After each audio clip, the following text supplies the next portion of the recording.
There we go. That's what I needed. What's up, everybody? Welcome all 956 of you, possibly a couple hundred, maybe 100, possibly like 20 or 30. What's up, 20 or 30 of you? I'm just going by the past couple live streams. What's up? I really have a lot of good things in store. I want to see if a couple people are going to pop in here. We're going to turn this off.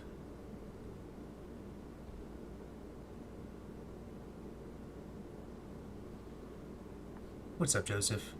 Yeah, I messed that up. I have like a couple different channels going, different ideas and stuff like that, and I have sometimes the channel name changed, and I forget to change it back. Really apologize for that. I'm glad that your back's better, though. Honestly, that's like the worst thing. That's what I was saying before. Anything that basically will keep you up at night, in the day, bring misery, nothing good. Check this 1913 out. I believe it's in 1913 Philadelphia, actually. Beautiful. Absolutely beautiful.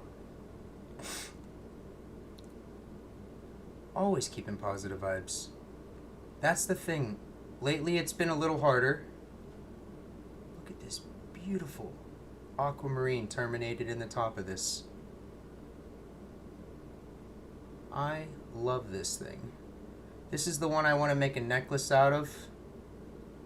Come on now. I know you can do it. There you go. It's got like lime green going down this whole thing. And I would love to wear this around my neck on some like Superman type stuff. Really hope everybody's having a great evening. Figured I would pop on in the middle of the night as usual. I love these random streams in the middle of the night. They're always the best. They're always the best. They're so smooth. Few people and everybody wakes up and checks out what happened overnight. This is a beautiful Mexican Onza. You can tell immediately when it's an older one. Ooh, there's a hair in there. This is a 1984. I won this in a Yankee stacking live stream. Luckily. It was the one thing I've ever won on a live stream. And he mailed it right to me. And I was like, wow, it was that easy? And that's how these giveaways feel on my channel now. All you gotta do is comment on the video, and boom, you win. The next one is at 1,200. We're gonna hit 1,000, celebrate like madmen, and we're gonna keep it pushing to 1,200. Our last giveaway, I believe, was 950. And I was trying really hard to hit 1,000 by the 28th. If we still do that, by some stretch of the imagination, I will continue the packages that I had in the bio, which was 4 people and $100 plus per package. I mean, I was going to go a little balls to the wall this time, kind of like the last couple times. There was this one other time where I basically gave people almost a $200 package, maybe even some $200 plus dollars. That was even cash included. Sometimes I'll do like a cash prize and then coins, or sometimes I'll just mail people like stuffed packages of coins. I basically get this, I have all these bubble mailers from Amazon or eBay, the standard shipping ones. And I just stuff it full of coins. Silver, regular coins, gemstones, anything I can fit in there pretty much. 1962 Denver. That is awesome. She a beauty? Yeah, I love good old Roosevelt dime. I think a quarter of the population really doesn't pay attention to dimes, mainly for their eyesight only. I mean, for the smaller things, most people are going to see that it's that color if their eyesight's that bad, and they're not even going to know it's a brand new one. I would say a fair portion of the population probably can't tell detail-wise what is on it. Date-wise, I've heard people say that they don't even look at dimes. I know I do. It's hard for me not to. I'd be like getting change back. I see brand new ones and I throw them in a receipt. That's my wrapper for brand new coins. Every single time I get brand new coins, I have a receipt. And that's what gets my coins back home safely to me without a fingerprint on them sometimes. Fresh from a bankroll. The only person to touch it being the person that opened the bankroll. Oh, that's awesome. That's awesome. That's a killer find. That's a killer find. You know how long I've been looking through rolls trying to find a silver dime, Joseph? Very long, I would say. Very, very long. It's like one of those things. I was going up and getting roll after roll after roll, and I'm like, man, eventually I'm going to see one. And I still haven't found a silver dime or quarter in circulation, I would say. I don't think I've found one. Look pretty hard, too. I think it's been slowly pillaged over time. You had an amazing find. That is one of those things. It just seems like, wow, you know, that's still happening. Super rarely. I'd imagine there are some cashiers that see some silver nowadays. I know when banks get it, if the teller realizes, for instance, if the rolls are all marked silver, the teller usually splits it up between a few people. Say it's a lot. I've heard stories of people getting a fair share of silver for face value, which is just fascinating. So if you ever get a chance at the bank, make sure that they know you're about silver. At least try. You might get that one teller that will keep your number there and call you. And I mean, like, Silver Seeker had it happen to him. That's where I saw it. That's exactly where I saw it. He was so happy. He said, hey, my bank just called me and said I got however many rolls. It was like probably a good $150 worth of, face value, $200 face value, and next thing you know, they're splitting it up between like 4 people and Silver Seeker. Got it all mixed up. All our names are somehow tied together with silver. What's up, Homestead? That's what's up, bro. Thank you. Appreciate it, man. Hope you have a great sleep. And it's like the person who put the coins at Coinstar didn't care about the dime. Yeah, there's a lot of people, like I said, that just don't check. I think there's you're okay, so you're at a Coinstar. That person definitely doesn't care about coins. And I'll tell you, there were times in my past life, years and years and years ago, where I would use Coinstar. If I had that many coins now, I would just buy one of those cheap sorters on eBay and sort them myself. Literally. They have tubes that you can just sit there and just keep filling up over and over again and rolling your quarters or dimes or nickels.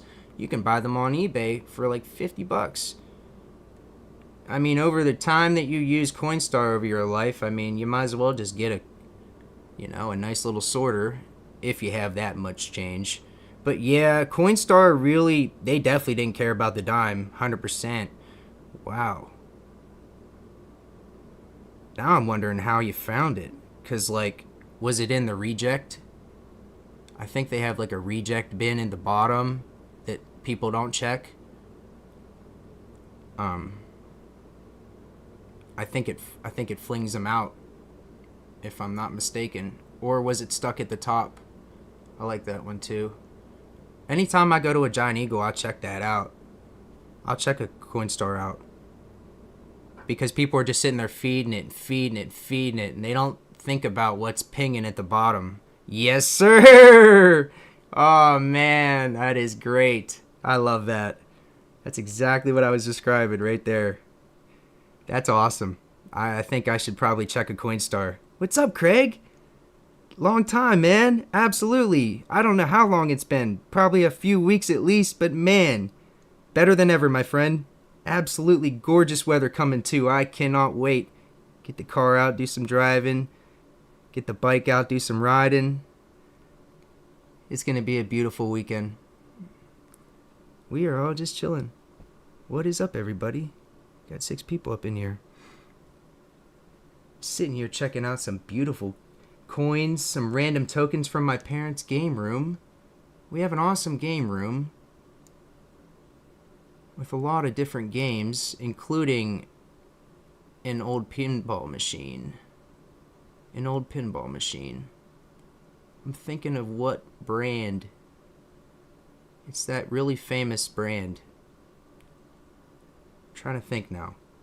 But this came out of a gambling machine. I think the game was called Angel. We have a ton of these coins in the machine, and I figured I'd get a few of them because I'm a coin fanatic. Gaming tokens. That's a whole other subsection of collecting that I have not... This is my first gaming token. Right here. There are so many subsections to, like, collecting. It's kind of mind-blowing. And I've, like, recently delved into crystals, like gemstones, which absolutely is mind-blowing. And it's like, that's too much. You know, even collecting coins is just too much because, you know, I haven't even personally touched anything below the 1700s. Can you imagine? Some people have just a full collection of antiquities, if you will. Nice 16th, 15th century. Lots of old armor and stuff, knights. Oh, there's just so many different ways to collect. It's fascinating. I really don't want to, you know, go crazy on the gemstones or the coins for that matter. I want to just do it right. Man, they are beautiful. I don't know, Craig, if you're the one that said you like star rubies and star sapphires. Is that who? Tell me if so. Somebody was telling me they really like star, and it's the first time I ever looked at anything like that before, with like the 5 points going across and the light shining through, beaming out. I'm like, wow, absolutely amazing. That truly blew my mind, whoever showed me that. But yeah, I really lately have been getting into the emeralds and stuff like that. Got some bagged up here just to keep them from getting all messy. Beautiful chunk of emerald. We can take it out for a second. I just thought to myself, well, if I display it, it's just going to collect dust.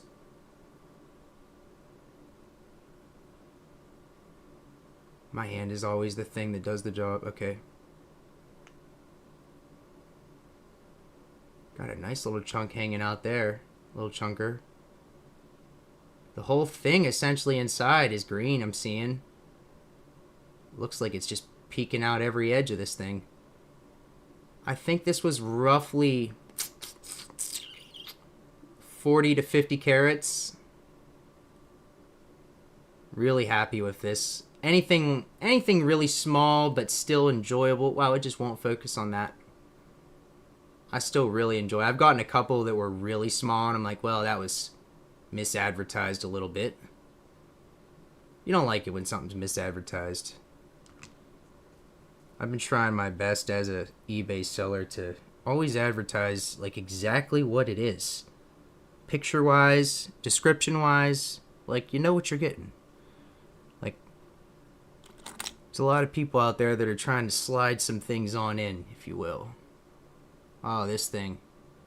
I will never regret buying this. This big, massive 900 carat chunk of fluorite is just beautiful. It's like a stairway to heaven almost. Imagine a city built out of this. That's what I see when I see this. Imagine a city built out of this that is just underwater, probably. A crystal city. I know it had to have existed. Somebody did it. Somebody had an abundance of this stuff and just absolutely went balls to the wall, making a crystal city of some sort. Atlantis, whatever you want to call it. I like to believe in that type of thing, but this is like what gives me that idea. Seeing that it has structure and can be structured. It has its own structure, but I'm sure somebody's found a way to make it into delicacies on the outside of their house, especially in past times. Yes, sir, fluorite. Yep. And the last... Yes, Craig, I thought that was you. Yes, I'm so glad I remembered that. Star sapphires and star rubies. Yes, I wrote them on the wall. I actually wrote them on the wall after that comment. Because I went, as soon as you commented, and I actually Googled what it was. And I'm like, well, that just blew my mind again. Gemstones never cease to amaze me. I mean, up until about labradorite, I have been mind blown. I mean, and I don't even own a chunk of it yet. Labradorite sells so good online that every time you try to bid, you get outbid.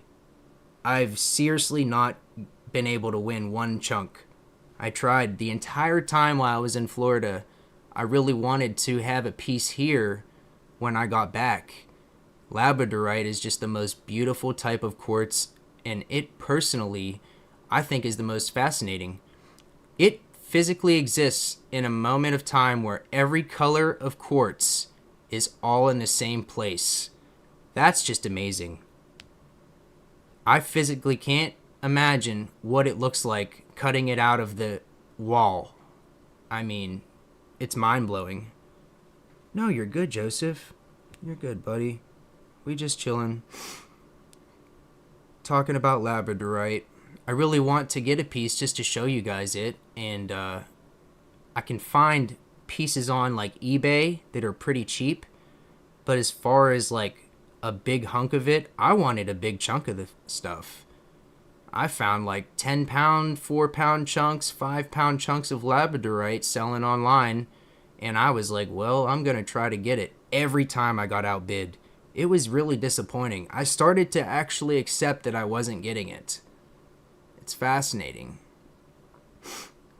It's not really a good feeling when you're trying to get something at least just one time, and you're like, well, yeah, man, it's really all about the cut and the polish, I've learned as well.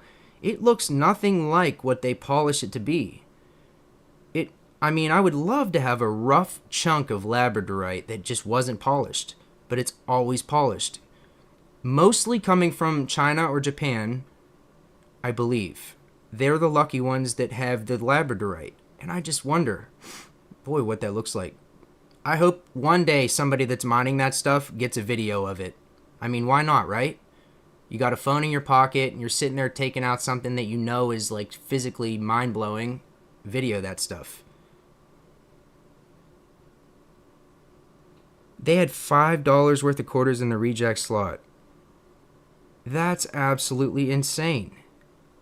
Can you imagine the hurry somebody is in to get that money if they're just willing to leave everything in the reject slot like that and not even check? I remember me using the Coinstar. I only had a few in the reject slot, and I'm telling you what, I checked it. I could see the things pinging down there. I'm like, damn, all right. 4 of those aren't working. 5 of those aren't working. $5 worth, Jesus. I learned that you could go buy either online or you could go to a jewel district and haggle on the price. I would much rather... There's got to be a place around me that at least has it. Big city-wise or something. I don't want to buy it online. It's a pain. I'd much rather just go right to the source and pay a little bit extra probably. Even if I got to drive a little bit. I'll make a video out of it. Going to buy some labradorite. Like, seriously. I really enjoy the experience at this point, and I want to bring you guys along almost everywhere. Anywhere fun or entertaining that I go, I'm gonna film it for you guys too. Might as well go live at random places and random waterfalls, random festivals. I even want to go and see if I can find gold in my state one day. It's a few hours away, and the creeks are pure bedrock, and I guarantee you guys, if I had a snorkel set up and a snuffer bottle, I could go in the cracks and find some gold. It would be very hard for me to film it. I have a GoPro. I think I can get a waterproof case for it, and then I could just strap it to my head and go underwater and film the entire process and then narrate it afterwards, which would be really fun. I think that'd be great, just adding a little voice in after about what I'm thinking or what's going on, you know what I mean? Then some peaceful drone shots. Oh, that would be killer. I gotta get a decent drone. I had 2 cheap ones here that I tried to actually fly from China, and they just would not take flight. They would not take flight. I was pretty upset about that. How sometimes I guess selling the product is more important than the product actually working. But when you turn a drone on and you sit there with the controller and you can't even get the thing to go up in the air, start to really doubt if it's a drone. Really just a bit of garbage at that point. But yeah, I'm gonna end up getting a cheap one, something good but cheap, and learning how to fly it in the backyard. Oh my goodness, Craig. Not only is a good day just around the bend on that one, seriously, the amount is incredible. It's more than if you were mining, always. So that's a positive. If you go in the creeks and you're gold sniping, it is officially the fastest way to get gold. It travels in the creek, and if you can see physically on a sunny day gleaming gold, oh man, snuffer bottle, and next thing you know, you got a quarter of a snuffer bottle or just a little bit of the bottom filled, but man, that's a hell of a day. At that point, if I start finding gold out there, I'm probably going to camp out and make it a whole series. Seriously. Got to plan it out before I go and make sure I have charge and unlimited service and everything. But yeah, I definitely have a plan to go to Susquehanna. Susquehanna, Pennsylvania, you guys. The gold-bearing capital of my state, placer-wise at least. It's fine gold. But that doesn't mean that it isn't in the cracks, untouched. Might even be able to... see, that's where I get it confused. We have placer gold, not nugget. But that doesn't mean that it's not in the creek. But all these other people are gold sniping in, like, Australia. I watch this one dude in Australia. He's a part of the Tasmania area. That really big dude. And, I mean, his videos are gorgeous. He goes in a really tropical area, hits a really ancient creek, and is just pulling out nugget after nugget. And then we got Pioneer Polly. Shout out to Pioneer Polly, seriously. That is like the other dude. He's the guy in the United States somewhere in a gold-bearing state, and he is sniping the devil out of this nugget. I mean, like, leaving no gold behind. Like, that's what it is when you get it down to a science. You can truly go to a creek, find every crevice, and come back with, like, more gold than you would ever be able to get. You do that each day, and that's a pretty good job. The Tassie boys, them, I don't know that I've saw. It's one guy, and he is really big. He might be the biggest guy from Tassie. I think he's the biggest because he's had the most problems with the government and everything. I would say the government went after him personally, started mailing him threats and, like, telling him that he was basically, I don't know, not promoting Tazzy the right way or something, and it kind of pissed him off because he was bringing tourism like crazy to his place. Matter of fact, if you're pulling gold out of your streams, people are going to come automatically, let alone, so like his argument towards his government was like, I'm not doing anything wrong just because I have a lot of subscribers. Oh, they said he was profiting off of it. That's exactly what it was. His own government came after him and said, you are profiting off of this ground and you can't do that. And basically he was like, well, that's what you guys are doing, but all right, how else can I do it? And then he was like, well, I really wish they would have came to me and worked with me and said like, hey, I'm, the Australian government, and we're going to use this land no matter what, and we're going to tell you what to do, but like, if you could like, be decent about it, and we'll be decent about it, then we can have like a little partnership or whatever. That's probably what he would have done. Anyone would, rather than to have the government just harass you as you upload videos of you going in and just getting more. That's the thing. They're really upset because they don't go and get the gold. Yeah, I saw that too. Oh my goodness. I get a little weird about the bigger ones, but when they're really real, like, that's just fascinating. Could you imagine finding a potato-sized piece of gold? Holy. Just imagine the biggest. This is an even more fascinating thought for anybody here. Imagine what it was like on this earth before people started minting coins or using or realizing the true value of gold, before Egyptians, before anybody. And imagine those people, what they saw on the ground, the deposits that were evidently everywhere, the streams that were full. And back in those times, they had different channels available. So like the tertiary channels might have been more evident or obvious, easier to find. That's one thing that leads to gold, is a tertiary channel. Man, I've been watching a lot of Jeff Williams. I love watching Ask Jeff Williams. I think that's his tag. Great geologist, and also extremely entertaining. I mean, just the whole package pretty much. Really enjoy his videos. Seriously. It's one of those things that, man, it just hits or it doesn't, and it's like when you're just watching a video and you're just like, wow, this is so well done. It's like, I've seen some YouTube videos that make me think, wow, this is a whole movie. Bravo. And I just have to go and tell them in the comments, how amazing their videos and editing are. Sometimes it's just so amazing. And these couple guys that do this gold sniping, they really have the editing down to a science, I would say.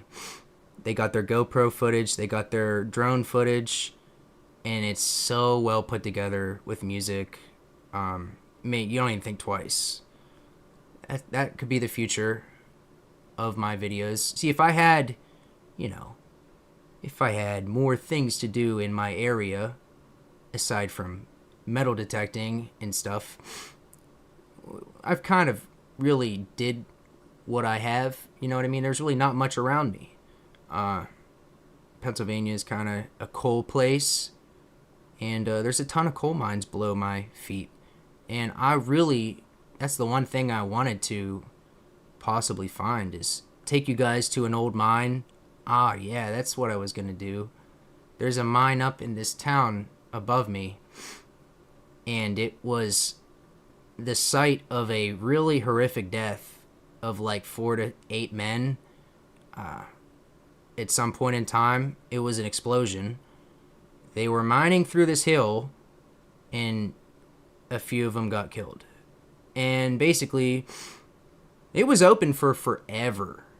Apparently, it was such a sketchy entrance that people just kept going there. It became a hotspot, and now they have a gate put up.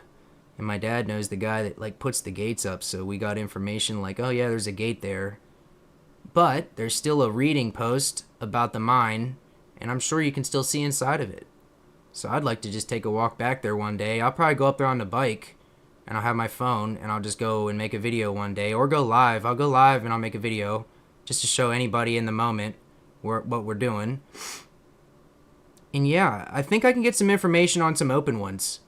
There's open mines around, and I know there's definitely I'd love to see the inside of the earth, you know? Just find a cave.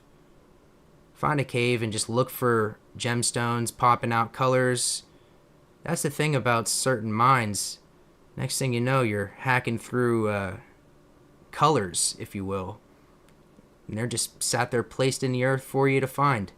I mean, half of these gold and other deposits came with other things, like copper especially. A copper deposit contains malachite, like almost definitely. Malachite's like the most beautiful, one of the most beautiful.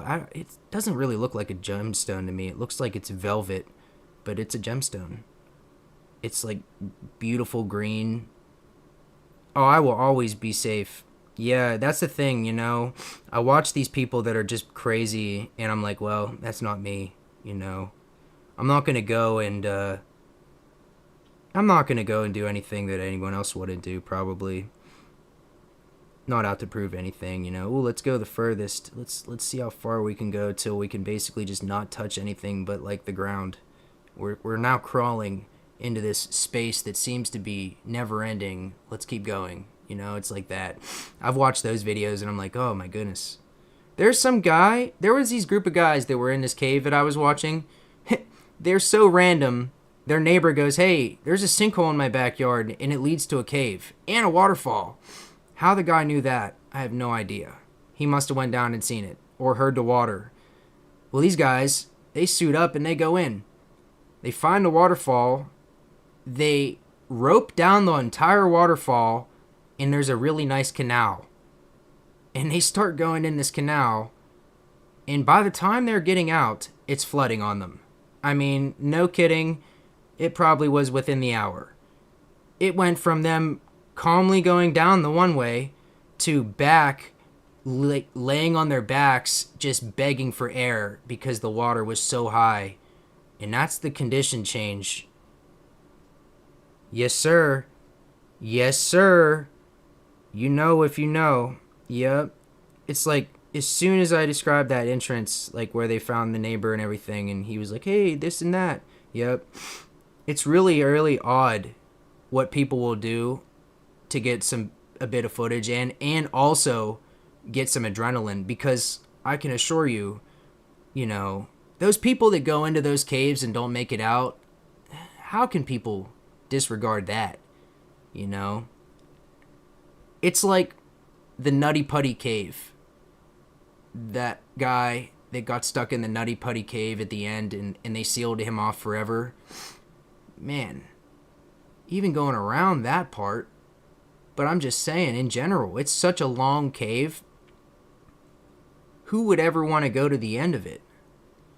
I mean, it's got to be completely whack, crawling through a couple of places. And there's video of the guy, like, getting to where he got. It's just horrific. I mean, he believed, generally speaking, that going the way that he was going was out. And that's scary. Yeah, I would never do that. But I do want to find some mines because there's thousands of them below my feet. Thousands. I looked up the map. It's full, so full, it's an entire color. No lines. Now, if that isn't amazing, man, I don't know what is. The fact that they mined so much coal for the whole country out of Pennsylvania that it's now, there aren't lines. It's a full color. And I'm just wondering, what does that look like, going down? Say we had a cross cut and we could just look at all these mines. What the hell would that look like? And who knows? That's another thing. I was really close. I was asking the right questions, man. Yeah, I know. They got to be really terrifying because they're usually in certain places thinner because they have the cars, so the cars will drive while you're laying down practically, so they don't got to be as thick. So half of it is essentially you can't walk through it. And then all of a sudden you'll open up into this massive cavern, and I'd imagine there's thousands of those down below my feet. We pretty much are in the bituminous region, which is basically just full coal. Nothing else. It's like, wow. And then I'd be finding all this quartz and stuff over in the creek. This really awesome rusty quartz, and I'm like, wow. How is that here? Why? Where is that coming from? Some of the creeks don't have any quartz. And some of them are just absolutely stacked with quartz. Gold bearing, I definitely tried to get gold. I tried panning it. It's so fine, it's in the sand. That's another problem. It would take acids or a separation method, like a bubble tank or something that would basically, and different things in there. I forget what that's called, but they have a big tank out there that separates gold, really fine gold. And if they hit a big deposit in my state, that's what they would do. They would basically use a separation tank, because you can't run it like normal, finding big chunks. This stuff, it will go with the sand almost. It's so tiny, minuscule. It's almost fascinating to think about how much gold is in our creeks, because like nobody checks because they think, there's nothing there, and if there is, it's very little bit.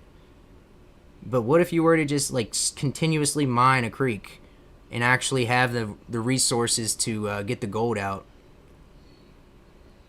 Some old mines that were flooded and haven't been explored since the 1900s, and the things they find, oh my goodness, yeah. Can you imagine what's in a quarter of these mines even around here? The Levi jeans. I don't understand why, but ripped jeans just get tore off and replaced on spot. It's like somebody gets their jeans ruined and they just tear it off and throw it down in there and never even forget about it. They don't think about it again. It's fascinating. Could you imagine I know the guy that bought the what was it? Cerro Gordo mine. He was finding Levi's like all day, every day. And that's just in a gold mine, but in a coal mine, I mean, I can imagine there's a lot of stuff down there. Think about that. Cans, bottles maybe, papers, newspapers. Oh, I love old newspapers. My goodness, do I love them. Can't get enough of them. Even just the 1963 JFK newspaper, I can't get enough of that. I still haven't read every article on that one. I keep myself from going and just reading the entire thing so that I can continuously enjoy it for like years to come. Saw a vid back of an underwater cavern that some divers went into, and some never made it out because they ran out of air and were 150 feet deep. So a part of the cavern was walled off. Jesus. See, that's crazy to me, the fact that they like are able to wall off a cavern. You get what I'm saying? Like that's a big task in its own self. Sealing off the place where they got to. They did that for the Nutty Putty Cave.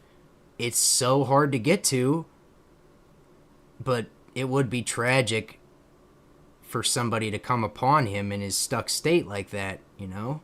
So yeah, it needs to be sealed off, especially if other people are going to continue to go in there, which they do.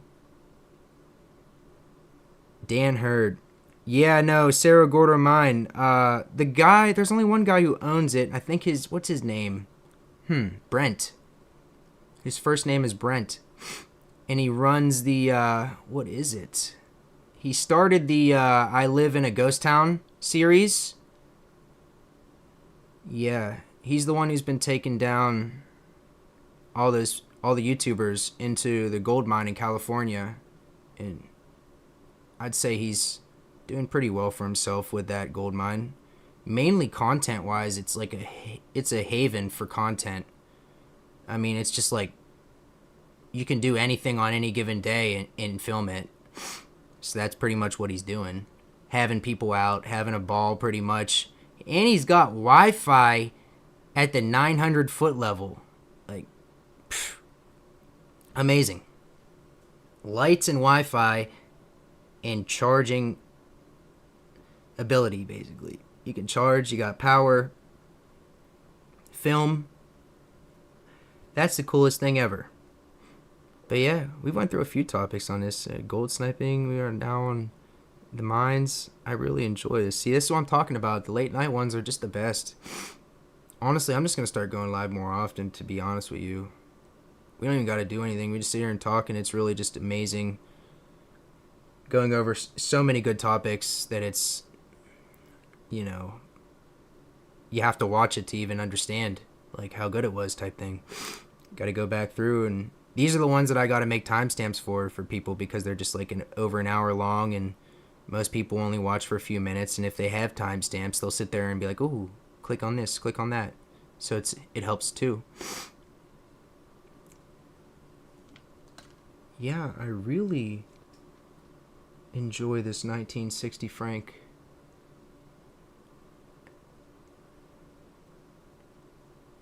There's a lot of good Franklins out there.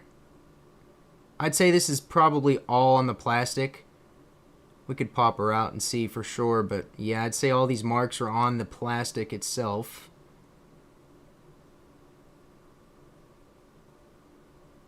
Now that I think about it, that's not a full bell.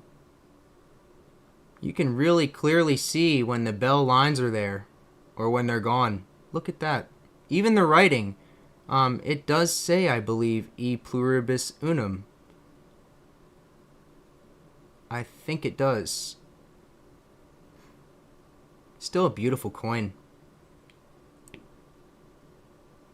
I just realized today, I was looking on eBay, there are so many rolls of Franklins for sale online.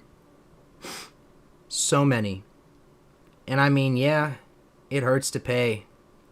I'd much rather find them at my local coin shop all day. He gives me beauties for no cost, pretty much. Just cost of silver, a little more probably. I think his $50 were like $5 at one point. I don't know if they still are. And I think quarters were, oh wait, no. Dimes were $2. Quarters were $5. And the $50 might have been $7 to $10. I can't remember. Probably 10.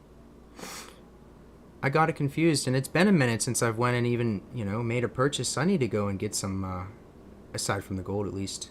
Definitely need to go and get some silver. I got some things for the upcoming videos that I want to show y'all. We got the Money Metal bar. I don't know if any of y'all remember when this is perfectly polished. Any early subscribers really remember me keeping this in a sleeve. I've since then decided that it's not a perfect silver bar. And to be honest, I like touching it. So it's like I've came to the serious conclusion that it doesn't need to be in a sleeve. It's a Money Metals bar. And I should not cherish it as if it's a Proof 69 American Eagle. So I decided to touch it. And boom, boom, boom. But this is my 10-ouncer.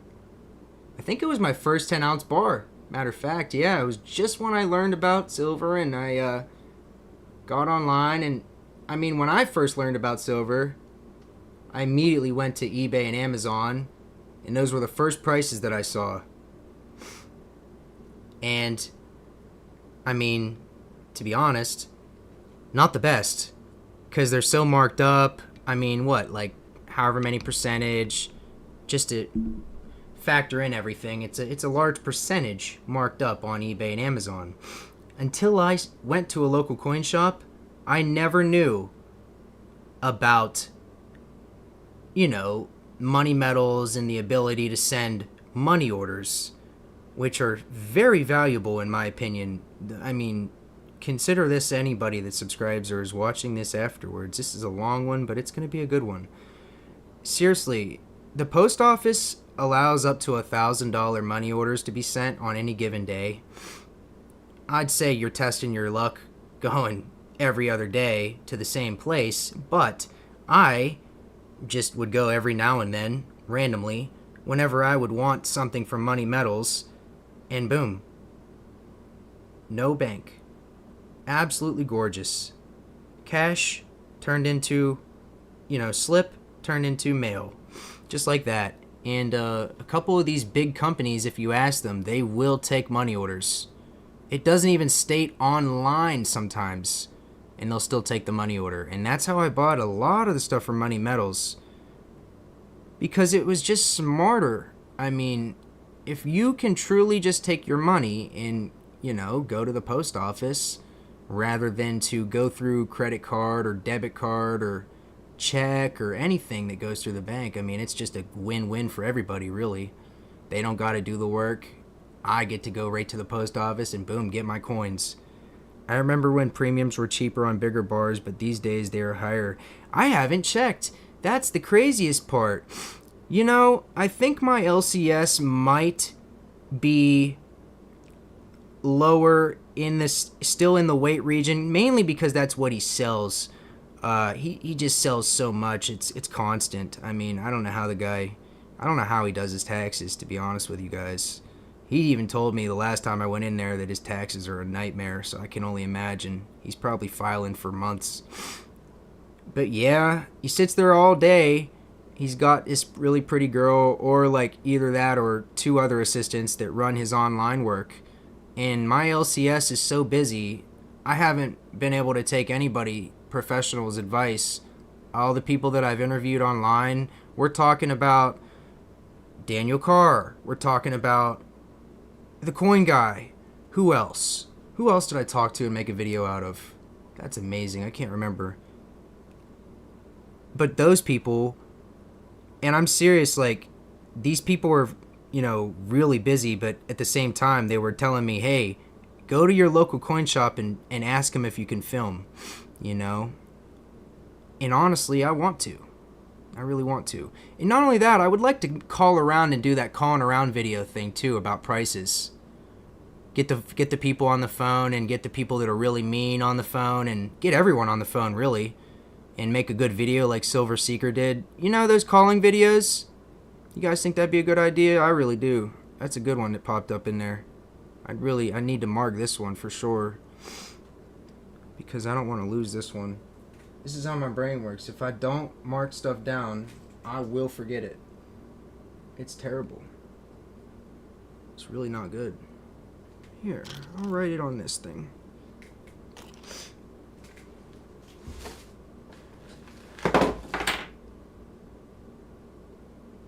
To make videos calling about the prices of silver or gold on any given day, and locally tell them that I'm like a big buyer. You know what I'm saying? That's what I was thinking about doing. Oh yeah.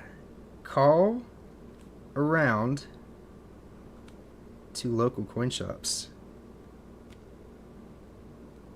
This could be done any day. Get the phone on speakerphone, and boom, just call and be like, hey, I'm trying to purchase a lot. Like, what will you do me price-wise?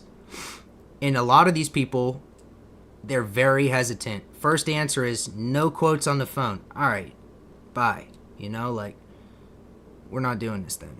They want you to come in person so they can get you, basically. They don't want any detail revealed on the phone. Why? Because it doesn't help them. So they just are sketchy and they tell you no, And then there's these guys. I called because I was looking for something for myself.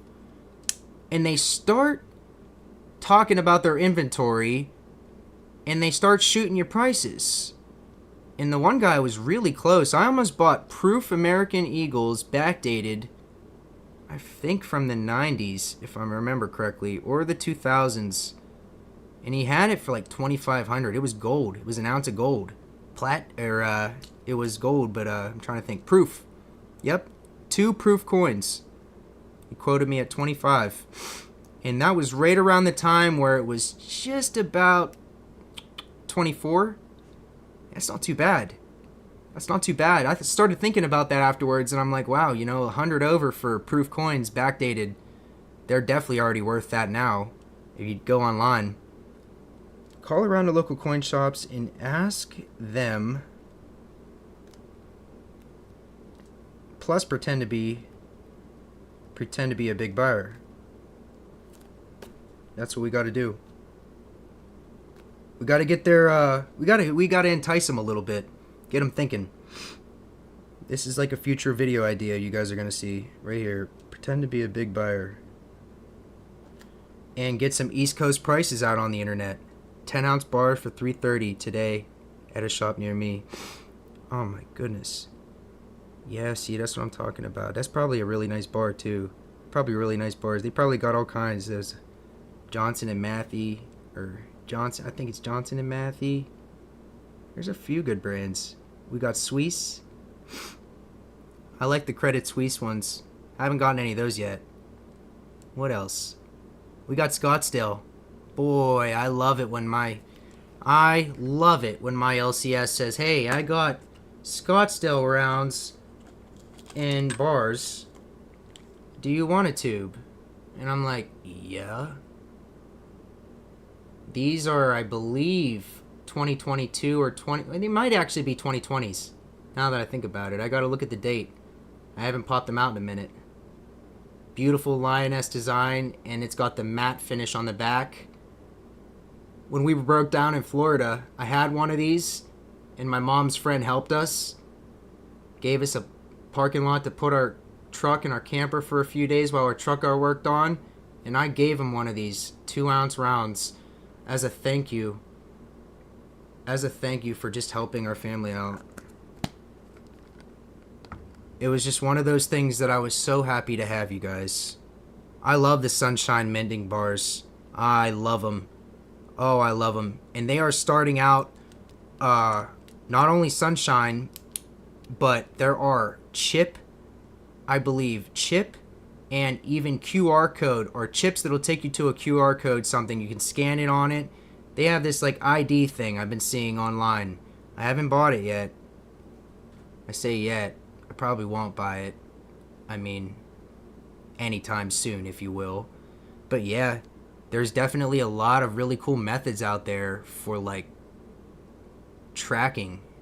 I like serialized bars. Boy, that really gets me going. You know what I mean? I really enjoy a good serial number, especially. I think one of my bars, I got a really early serial number on it. I got like, I think it's in the thousands. I mean, it's just interesting to see where the process was. Some of these are hand poured, like my big 100-ouncer, hand poured all day. You can even see every layer. They poured 3 layers onto this. The first one, the second pour, and then they needed a third pour to get it to that 100-ounce mark. It's fascinating. With the bigger ones, you can see the lines. That's why I really like a big bar. But you just gotta know that nobody will ever take it, you know, very rarely. You'd be very rarely ever find somebody to buy it, so you might as well only have 1 or 2 of them, you know what I mean? 2 or 3 if you, or 3 or 4, you know, if you got it like that, you know? But it's like big old 100-ouncers, man. It's like, I like to kind of spread it out, if you will. Like to have all kinds of rounds. All kinds of silver, and it basically is confusing as to how much silver I have based on how far I've spread my wings, I guess you could say. Instead of just buying one single thing, I've decided to make it a collection and to have certain parts that are, you know, meant for liquidation, certain parts that are meant for my later years, and certain parts that can always be sold still currently right now. Even to my LCS, there's a few coins that I have that he would just buy right off of me probably in a heartbeat. We could definitely come to a deal if I ever need to sell anything. That's the thing. It's like I haven't need to sell in years. No need to sell in years, and I don't plan to sell, you know, anytime soon. It's one of those things. It's like do whatever to not do that. That's the way I feel currently. Whatever I got to do to keep my metal and to just keep, you know, a stream of income coming in, that's really what I would do. I was thinking about starting my own lawn care business around here, but kind of second thought in that right now for the moment. It was going to be an initial investment. I was going to go with the 0 turn, but Then I thought to myself, I can just put signs up and do residential and see where it goes from there, you know? Kind of one of those things. Put the feelers out. Make a little extra money, buy some gold, buy some silver, save up for the winter. If I can get a 100-ounce or a 1,000-ounce silver bar, I would melt it into shot and then weigh it out into an ounce to make 1 ounce poured. Yeah, you know, like, I really think that's a great idea. I'm saying, like, in a time of need, I don't think anyone's going to care if it's, you know, Scottsdale or not. Matter of fact, I would rather have that. You know, I'd rather have silver that's legitimate silver. Hey, it doesn't matter if I melted it down, you know. We probably are going to see some harder times, I would say. Most definitely. We're going to see at least harder times in our life, my life, few of the younger ones in here, our lives. We're definitely going to see a hyperinflation at some point, I would imagine, because we're already seeing such massive inflation that at some point before I die, I'm probably going to see a time where it goes hyper, and that really panics people. So it's like being prepared for that, at least for the moment. That'll wipe out a fraction of your collection, I would say, a good old famine or a good old panic, if you will. Some people will go, if they lose faith in metal, they'll go and just sell everything, put it back into cash, regret it all day. You know, it's hard not to do that and regret it, because you're always going to lose. That's the sad reality. If you don't wait long enough, it's just not worth it. It's like if you gain a substantial amount, you might as well do your best to just save it as long as possible. My LCS, he tells me every time I go in there, you're up on everything I've sold you. And I'm like, yes, sir. I know. It's awesome. You know, I think I started buying silver at 18 or 19. And basically, it's like nearly approaching 26, 27 some days. You know, I guarantee once it hits 30s or 40s, a large amount of people will just start going to capitalize. The people that have the most will see their money on the calculator, and they will officially go and sell, which will drive the price, you know, somehow corrected. That's usually what happens. Every time there's a mass sell or a mass buy, it drives the price, or it drives the arrow one way straight, not up. It'll go straight before it goes up sometimes. But I do think we'll actually see some really impressive work with silver in our years. I can't wait. The potential that's there, I mean, amazing. And I know a lot of people have probably said that. But back in time, when everybody was buying silver for like what, $8 to $10, and they didn't know what to do with it, those times they said, hey, there's got to be some time in the future where there's a huge spike. And yeah, there was, you know, plenty. There were times where people, you know, manipulated the entire system. Two brothers, good old Hunt's brothers. Definitely a random thought that came into my head, but seriously, these people really,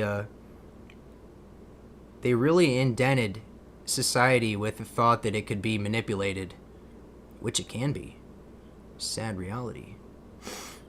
I mean, if you think about it, every single time any of these metals jump, they're seriously corrected like very fast. They don't keep going like you would think they would, or would want to sometimes. Like, think about it. Just watching these markets, one of them has to just keep going sometimes. Like, really surprise you, but it doesn't. I mean, it's fascinating. I mean, gold is at record highs all the time. You know, it's the highest. You know, it's priced at the most. But silver, on the other hand, you know, we're seeing leaps with it, and we're about to be, and it doesn't seem like it's going back down, does it? That's another thing I've noticed. It almost feels like, hey, if the time is now, the time is now, but it's not going to go back down. Doesn't seem like it. And if it did, it would be amazing. Even if it goes, you know, early in the early 20s and stuff like that, it seems to just rise right through right back into the 2s, 3s, 4s. What are we sitting at right now? Let's go and look. Price of silver, $27.94. It's a matter of fact approaching record highs as we are speaking. Huh. It's up 0.32%. It's rising by the second. And we're about to have it be at $28. I don't know what the record is. Let me go. What's the record price for silver? Guarantee it's close to that. 49. The peak price of 30 an ounce in 1980. So we're close to 1980's peak price. And what's fascinating is 1980's peak price of $30 is worth $100 per ounce in today's dollars. That's what I mean. The numbers just ain't adding up. The math ain't mathing, y'all. That's what people have realized. If you go and do the entire GDP and everything, it really won't make sense. And I know someone that literally laid the math out in front of me after doing the math on what our government does business-wise versus money-wise versus what they say we have versus what we actually have. And it was mind-blowing. I mean, to do the correlation, I believe right now silver should be like well over $80 to $90 or $100 if it was like a real market, never controlled by anybody. In gold might even be, at like 3,000 or 4,000 by now. I mean, if they really had no control over it, it would be way higher. That's the thing. Yeah, 44 and 49. That's what I just saw. Oh man, I wish I could have seen that, or at least realized that was happening. Man, because there's a huge crash right after that, and there was. They basically stopped what was happening. The government stopped the Hunts brothers, realized it was a massive scheme to just, ruin silver, and they got her back down. I'm pretty sure right after that, the price went back down to like 12 or I can't remember what it was. What the government offered was a fraction of what everyone was just getting for it. That's for facts. I really love talking about them, man. If I had 200 million ounces like the Hunt brothers, I would sell 50 million ounces for cash and I would give away 15 million. Yeah, I know, man. Talk about if we had a lot of money, me or you, Joseph, I would do a lot with it too, man. I'd be sending it to y'all straight in the mail. Y'all be getting boxes just for being there for me in like the earliest times of this channel. If I ever really, get monetized and everything and truly gain success on here, I really think that I would do good things with it. I really would. Even the smallest amount of success, and I'm already like taking care of the people around me, and like if you just factor in any large amount or medium sized success, and I'm really gonna take care of everybody around me. I would say all the people that I recognize and all the names and faces that I recognize, pretty much, as most people should if you win the lottery or something, and it's like a really substantial amount, like enough to last your whole life. Oh my goodness, let me see what gold's doing. That means something's happening. Price of gold. That means something's happening right now. If it is. Why won't they show me the gold price when I ask? That's not right. It'll bring up the exact COMEX marketplace that I want to see, and whenever I ask for gold sometimes it brings up nothing. Sometimes silver as well. And when I go to check other places, and it says it's down. APMEX right now says gold is down 1.62%, and I know that isn't right. It's never right. 23. It says it closed at 23.16. What are you seeing, Craig? Is it like 23.80 going into the fours? I can only see that happening sometime soon. It's just creeping at 2400's door. Pretend to be a big buyer. I'm still, see, that's how my brain works. I was in the process of writing that down, and I've already went through like nine topics. That's ADHD, like in a handbasket for you guys. And to be honest, it's like productive like 2% of the time. I have productive days like 2% of the time, and that's when I get all my work done. The rest of the day is just like me trying to do things that I can't seemingly finish, or start and can't finish. It's not good. It's no bueno. We got future videos coming out, y'all. Call around to local coin shops and ask them for gold, baby. We're going to pretend to be a big buyer, and I guarantee we're going to get some different reactions. We're going to get a lot of standoffish, I don't want to answer, I don't want to, tell you what you want to know kind of thing. And then there's going to be the people that actually hand out some prices. I loan for those people. We'll call around. We'll get creative. We'll even go the whole way out of town if we got to. Gold is around 23 and going up. Awesome. Yeah, I love it. I love it. It's just staying there, dude. It just doesn't seem like it's going anywhere. Even though I literally bought it 23.46, it's staying around there. Like, no matter what. And that's what I always mean about metals. It's just like, even on the days where like it seems to go down, it just goes right back up.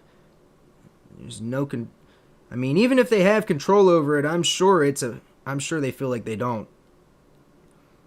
Like they can only do certain things to slow the process. They can try to slow the process, but it's eventually going to like reveal, if you will. All it takes is enough people to realize, wow, I don't want all my money in the bank anymore. It's not doing anything. It's only helping them. And once more people just take their money out of the bank and be their own bank, basically deciding what you do with your own interest, making your own interest off of precious metals, which is just a different market. Like, the banks would just go and invest in stocks or whatever, if the government was handing out something, the banks would straight up take it. Back when the reset happened in 08 and 09, the banks were just looking for stuff after that. They were just looking for bonds and stuff to hold on to, and that's when they would just get locked into all these like bonds. Half our country's basically just like, struggling to pull themselves out of a fight. Even the banks are just like not happy to deal with their customers, angry almost all the time, and just not successful. I just don't see how it was success. It really was successful based on like the 40s through the 80s, the real boom times. That's where the success came from. Ever since then, people have been questioning everything. It's hard not to. It's like, hey, I leave enough in there for bills and stuff, and it's like the rest of it's just better off with me, And it's almost, dude, this is another thing. If I would have had like 20 or 30 grand in the bank, and I had to go to the bank and be like, hey, can I get 5 out at a time? Would you guys allow me to do that? I'd be so torqued. I ain't gonna lie. I watched this guy from Europe. He had his full trust in the bank, like many people, up until a certain point. I used to have thousands in there, and so did other people. And then all of a sudden, when COVID hit, they basically would need it. Either that or they just wouldn't want it in the bank. If you hear that banks are collapsing or banks are failing, I'm just going to go get that real quick, And everyone does that. Next thing you know, everybody is literally pulling their money out. Speaking of bonds, they usually are around 5% on the high end, but some are projecting the bonds hit as high as 8%. Wow. That is something that would probably entice a lot of banks. A 3% gain on every one that they own, essentially. And they own multiple hundreds of thousands, I would say. Yeah, it's just really fascinating to think about all this, you know what I mean? It's really a big old house of cards. And they're basically just standing up there all at Capitol Hill out there in Washington, and they're basically just like doing their best to slow the roll of the burn. And we're going to call that the burn. These like banks are just going to see a moment in our life. Either way, we might die and not notice it. I'm thinking that could happen as well. We could just see some really bad times and not really see any big difference. There's always going to be banks, most likely. But yeah, we're definitely going to see some times, questionable times, where everybody really does what they did already, but worse. And like, we already saw what happened with like, I don't know, everybody going across the nation. What happened? All the people that pulled their money out, including me, whatever I had, and like all these other people, those people are definitely still acting that way, realizing that there was no point in ever doing it. And then more people will get on that train, and over the years, the banks are just going to kind of become a little obsolete. I mean, and we're going to see them failing and getting back up again and failing, and yeah, it's really fascinating. I know that my bank is so small, they can't rely on anything. And it's a credit union. So like, there are bigger banks in my area, but not any better bank than a small little credit union, in my opinion. I mean, you really get treated differently at like Bank of America or so and so, you know what I mean? Just another person, really. At a smaller bank, people get to know you, and you know, these girls up there at least try to call me when they get some $2 bills, or you know, I've never gotten silver, you know, that's been one thing. They tell me that they find stuff all the time, but I think they have a list of people to call. Most banks have a list of people to call for their special items and stuff. Yep. And you know what? Credit unions, I mean, incentive wise, I don't necessarily have much. I would say I don't have a credit card. So that's another thing. I only use debit. I will not use credit. I could have. I mean, at certain points in my life, it would have been better for me to have a credit card. At other points, it wouldn't be. It's like, you know, I can rely on that sometimes, and then sometimes I'm just like, well, I don't really want that hole in my pocket. You know, it's nice having a credit card, though. Being able to swipe when you need and being able to pay. I'd love to be able to raise my credit and everything. Love to be able to do that. You know, I have pretty good credit, though. I never mess with it. Never missed a payment on anything. I probably have pretty solid credit. I could probably get new cars or new house probably, if I really wanted to. Yep. It's really just who I am, you know. I'm a minimalist. I really like to just see what I can do with what I have, and as long as I can last, as long as I can last, really. I've had a credit union for 30 years and they're great. I tried to do business with Wells Fargo and they were horrible. Yeah, seriously. They'll tell you to fuck off right out the door, and it's, you know, I'm sorry for my language, but that's serious. They really will. Wells Fargo, they'll do it with a smile on their face, waving at you. That's how hard they are. I mean, these big banks, they don't need people. They don't even need new customers. And they will get bailed out every single time. Those banks are the people that really you don't want to be with. You know, the major ones that are getting bailed out like every other time. I mean, seriously, those are the people that definitely are telling you no when you're trying to get your money, essentially. The bigger banks may not have that big of an issue paying out, but smaller ones did. Hell, we saw, four to six banks close over a period of COVID. I was just watching like, whoa, is another one going to close? Manager at the bank never got back to any emails. Yeah. He probably just didn't have to. You know, he probably thought to himself, well, I'm the manager at Wells Fargo. I'm not answering any of these emails. But either way, you know, I'm just saying, with these smaller ones, you just get that extra little bit of personal. You know, they'll at least recognize you when you're making deposits and stuff, so you don't gotta, like, you know, go full detail on them. Pretty much. Really hope that everybody enjoyed this live stream, you know. It's kind of winding down nice and slowly. I really get a feeling sometimes. It's like a gut instinct, you know, whenever we're at a moment where it's good. Usually an hour and a half. Really feel like this is a good one. I appreciate all of you, all 4 of you. Don't really know if I'm gonna end it right this second, but I'm just saying I really appreciate you guys.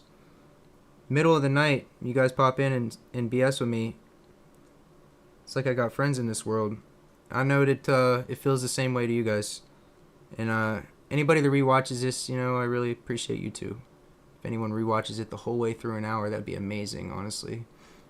I don't think many people do that. A lot of people rewatch these, though. They like to see what's happening. I try to include a lot of information, like, right up in the, start of it, so that everybody that's watching, gets a bit of information about what we're looking at. I try to show some things around and stuff before I get really talkative. Because as you guys can see, once I start talking, it's just like, an on and an off switch pretty much. I can turn it off. It's like, gotta walk away from it pretty much. It's like a conversation you gotta walk away from because it's like, well, I'll just keep going, Man, I can't wait for this weather to get here, you guys. It's been cold every night here. 30s, 40s type stuff. And I was just in 80-degree weather, 85-degree weather, taking full advantage of it for weeks. And then next thing I know, I get back. That night I got back, it was so rainy and so cold here. I had to build a fire immediately. It's crazy. Sunshine minting bars are selling. I believe it. Not only that, they're one of the earliest ones, I believe. I think they are a part of the lore of basically the earliest bars, from what I understand. Just like what's the other bar? Engelhard. Yep, Engelhard bars. Yeah, I know, it's weird, dude. And honestly, my dad's told me, he's like, yo, you got to tell your people to, check and see if they're subscribed to you. And I'm just like, well, people will check, And if they don't, they'll just not remember, It's like anyone that remembers will check. So I don't really worry about that, Obviously, they have no good system for keeping people subscribed. I've went back to videos that I know I've liked, and they just resets completely. It's almost like it can't keep track of everything. It's like YouTube's too big. It just can't really keep track of every single little thing. But we want it to. It's like, we want it to. It's the best thing. There's nothing else like YouTube. Not a single thing in this world, you guys. That's another thing that maybe has to change. A competitor for YouTube. Something that is very similar, but at the same time, I like YouTube being in its own class. Right now, this is its own place. Twitch is completely different. Kick, completely different. With the 18 plus stuff. I mean, it's like, you can gamble on there. This is just a place that has never changed, really, aside from the owners. The people are still the same. We just got more rules to work around. I mean, at the same time, I love YouTube. It provides every avenue of entertainment that one could possibly want. Now, if it was worded like that, that should be their slogan. We provide every avenue of entertainment that you could possibly want. YouTube. I think that would just be so great, seeing that on the screen, because it's what they do. Any niche avenue. You could be wanting anything and type it in visually, by voice, and you are getting the results by the thousands. YouTube is such a unique place, and I just can't thank it enough, honestly, for even an opportunity to just build a channel on here. But I've enjoyed YouTube for so long. It just made me, it made me really want to be a part of it, And I saw the big boom where everybody was getting buku bucks off of the first monetization, where everybody you were making 50 to 100,000 per video kind of thing. That was the most fascinating time of YouTube, really. Now we're at a point where it's so controlled and everybody's just grinding each day. I do love it though. I'm almost back at the views that I got before. I was really reaching a a lot of people before. I was getting like 30,000 views in a month sometimes, and I'm only at 900 subscribers, so that's mind-blowing to me.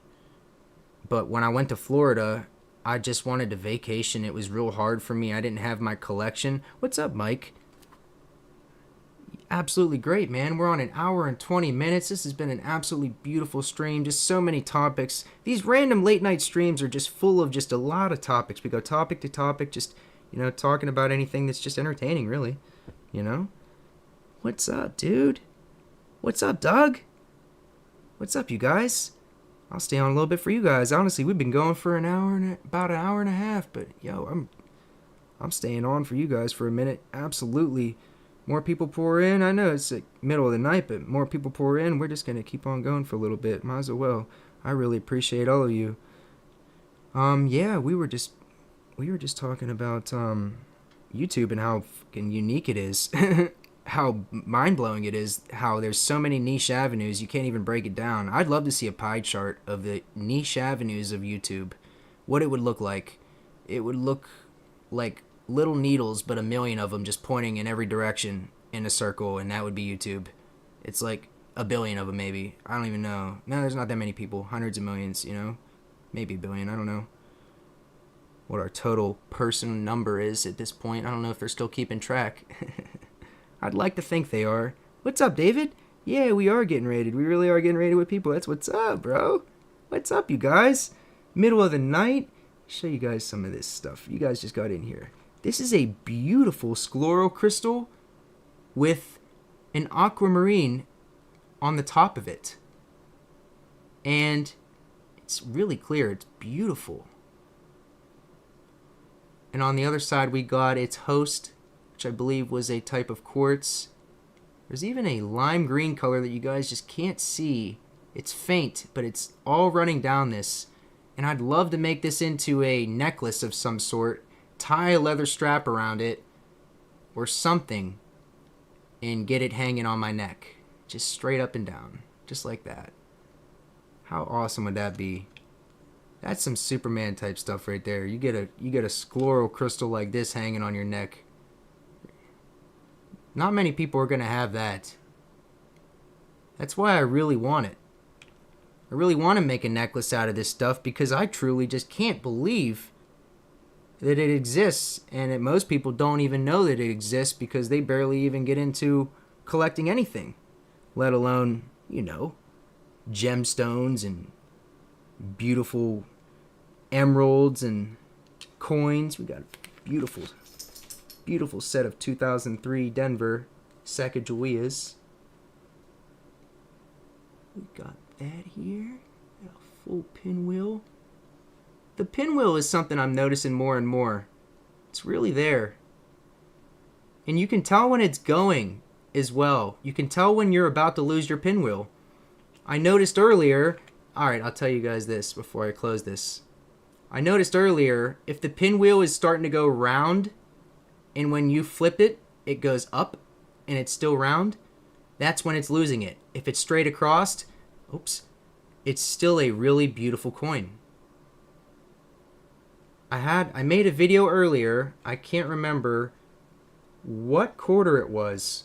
It was one of these random quarters that I had in a flip. In this quarter, I'm serious, it was in the process of losing its pinwheel. And it looked like a boomerang. Oh, that's a good description. It literally looked like a boomerang. And so you can even see the pinwheel leaving the coin. I guess it's just the light on the surface. Either way, it's fascinating to me how I'm finding coins that I'm starting to notice with my eye the top grade coins, which means I can now separate them very quickly using the pinwheel method. I mean, strictly, they won't have a pinwheel after a certain point. They just, after so many fingers, so many oils, these coins aren't perfect. They slowly, even this is a nice 71. I got a 71, 2, and 3. I thought that was cool. Had them lined up in numbers, so I figured I'd line them up for you guys. But even these, not perfect. Scratches all over them. but they're pretty nice coins. And it almost has its pinwheel. The backs are always really clean on JFKs. I really wonder if that's the clad. I don't know what it is about it. It's the quarters too, if you guys have noticed that. The quarters, even the 90s quarters, are still very clean on the back, scratched up on the front. And I wonder to myself, why is that? Does anybody possibly have a theory on why that is? Why the backs of the quarters, half dollars, seemingly most coins, maybe it's the design? Because, for instance, this has a lot of fields around his face. It's vulnerable. But the back, I would say it's protected. It protects that field. And that's what I end up seeing on the quarters, are the inside fields that are still not scratched. And they're always cleaner. So I guess it does come down to design. There, it helped answer. See, that's what's good about asking questions. Sometimes you answer them yourself or somebody else helps. Like earlier today, whenever I did not know that this was from Ethiopia. And now I know this is from Ethiopia. Fascinating. Really appreciate the two people that gave me the information on this. We're starting to build a nice collection of people, and when I don't know something, someone else is going to know it. That's what's good about this. Full of information. Yeah, you're right. You're right, Craig. The coins weren't handled, correctly. I know that there are bag marks and stuff like that. Even from the coins that I get from the mint nowadays, you can see clear as day that they're falling off the line. They're just falling off the line into the bags. And then they go to the rollers. You know how to get people back, don't you? What does that mean?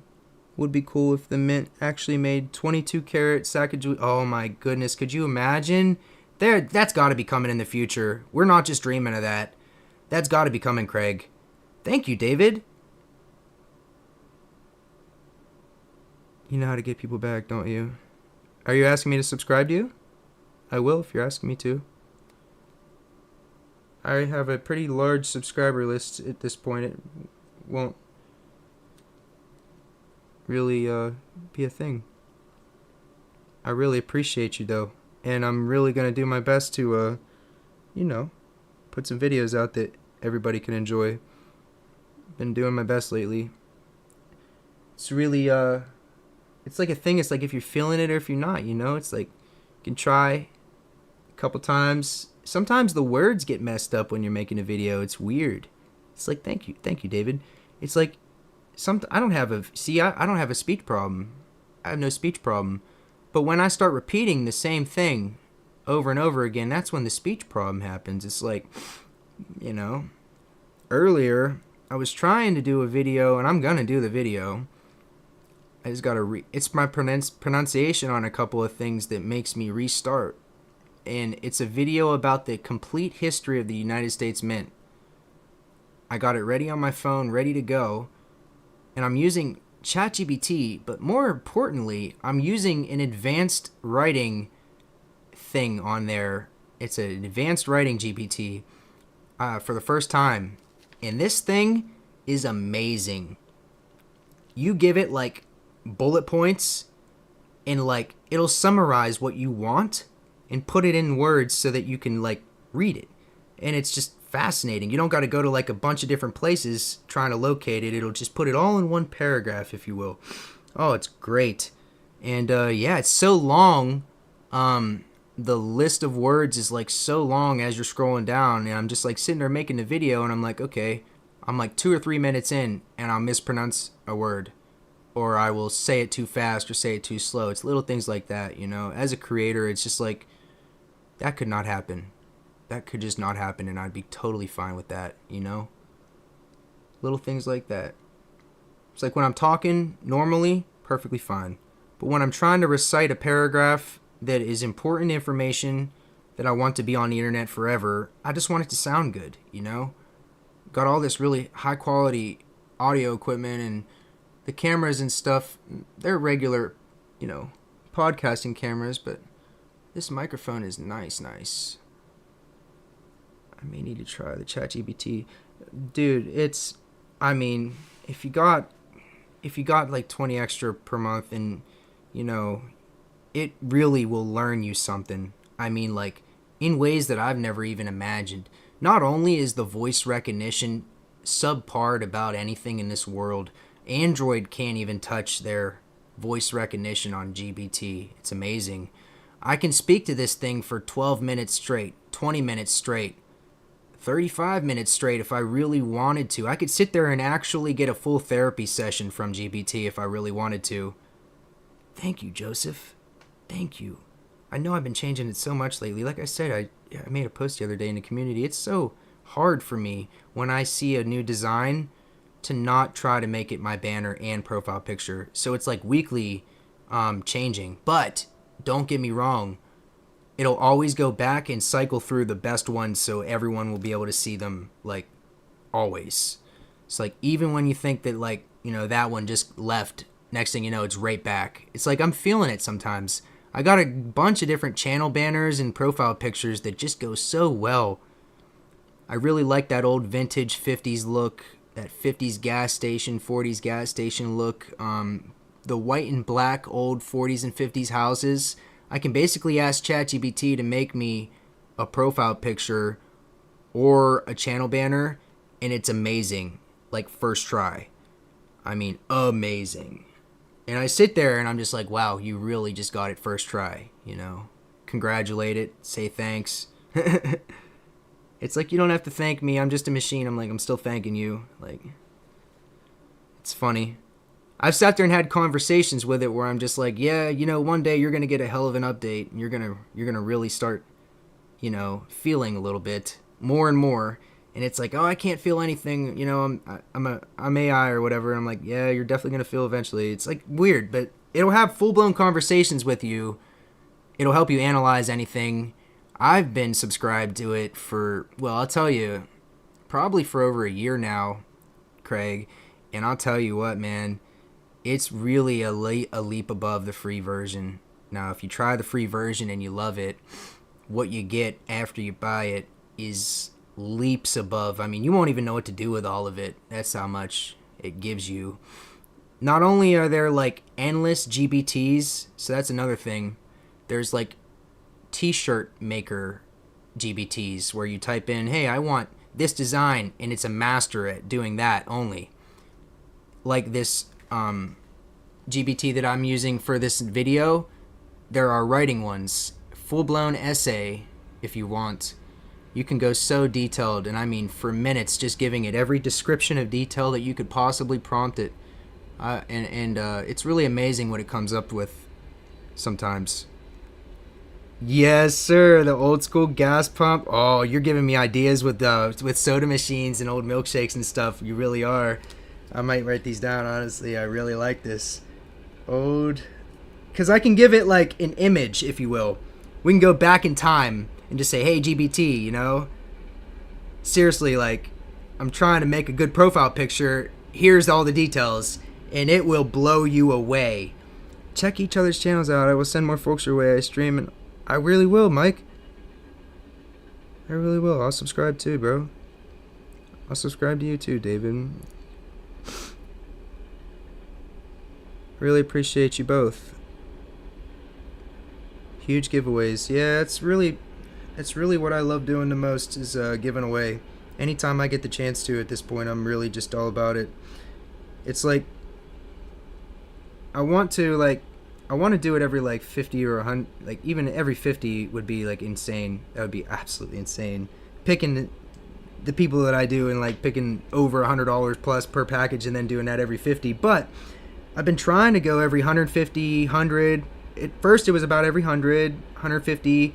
Now we're at like 250 type thing. As it goes up, I realize that I'm starting to ask for like more.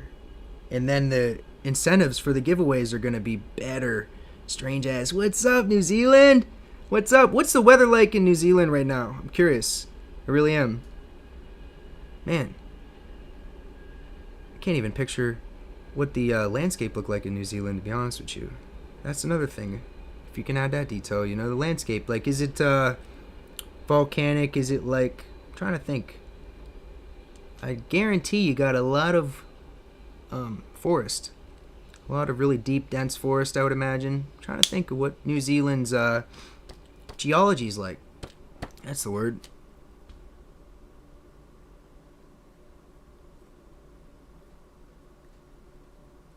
Really appreciate all 9 of you at 4 o'clock in the morning. Absolutely mind-blowing. I really appreciate every single person. Without y'all, there's no me. It is simple, but plainly put. I really think that, you know, a lot of people out there have subscribers and they just don't really think about it. They just, you know, stream every day, make videos every day, and don't really think about it. They'll say, you know, they mean it, but they really don't, you know. They're just already in the whole full-blown process. There's a lot of people that are in the full-blown process so far that they're just speaking to that camera and maybe they aren't even looking at their comments, you know. Oh, that's awesome. Autographed sports memorabilia and comic books, all that. You literally, you're like one of those. I'm trying to think. There's a store up at this mall that I live by, and it's like the only store left. And I'm trying to think of what it's like. It just does everything. You know what I mean? They got coins, they got comic books, everything. That's awesome. I love a good old Spider-Man or a good old Superman comic book. Just the classic feel. It's a little after 10 p.m. in Hawaii. Wow. Yeah, that is mind-blowing.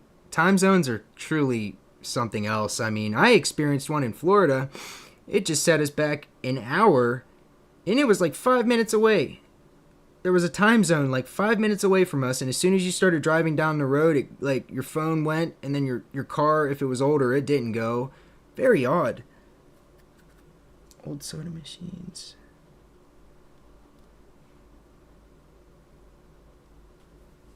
Yep, it really was something different. I didn't see any crocodiles, you guys, or alligators. Not one. Isn't that crazy? You would think at least one, right? I just watched a video of this guy literally wrestling an alligator. Right off the roads. The sheriffs. Good night, Mike. Have a good night, bro. I honestly was going to end a minute ago, but then so many people just kept popping back up. I'm just like, hey, I'm just going to keep BSing with you guys. Got nothing else to do. Really appreciate you.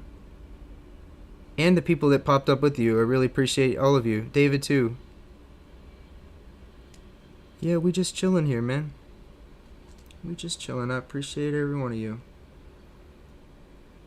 Don't really know what. I'm thinking about old channel banners. Old soda machines. I'm going back to that comment from Craig. Milkshakes, burgers, those old burger stands. Yes.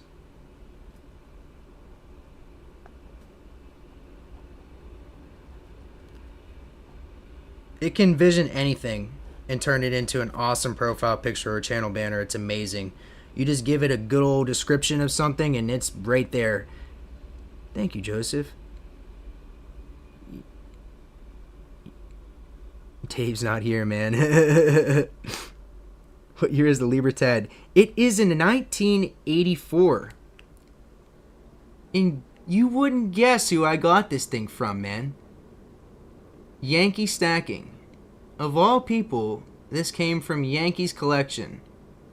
I'm sure he's got some more 84s laying around if in his videos if he has a roll of them or something like that. I don't know if it was just a single coin. It did not come in the capsule. I should probably get this cancerous thing out of there or it's just going to literally tarnish right there and right there only. That's probably a good idea.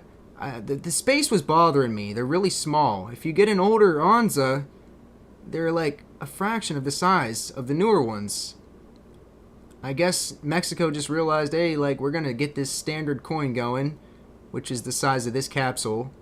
And then the crescent moon shape that's in the filling there, they just decided, hey, we're going to thin the coin out a bit. So this one's thicker and smaller.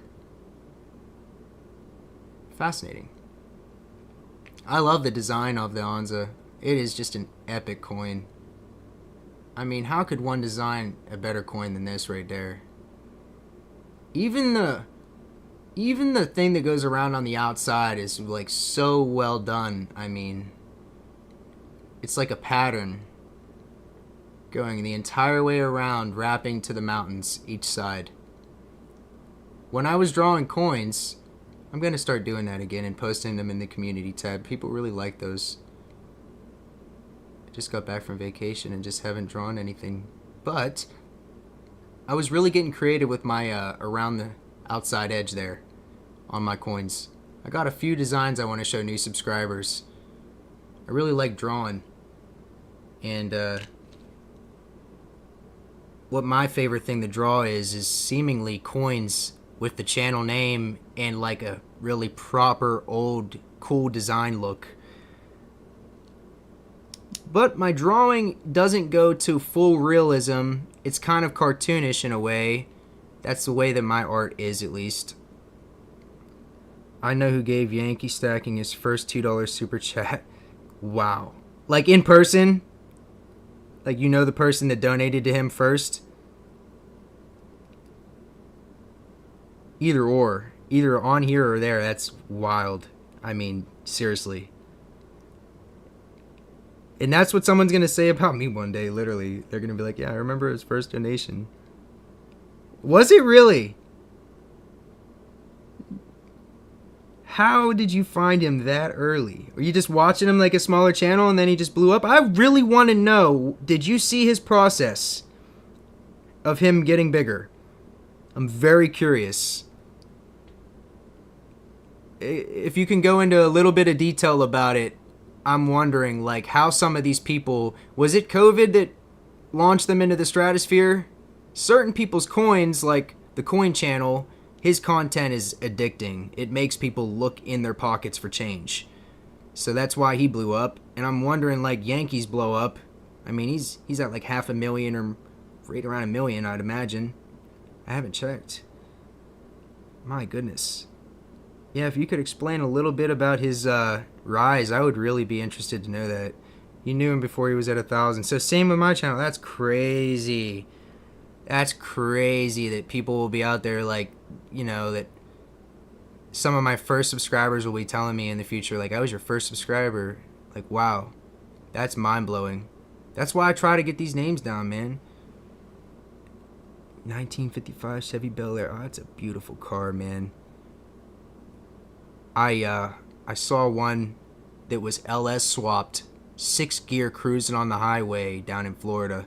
It was salmon colored on the top and white, pure white, beautiful. You just can't beat that.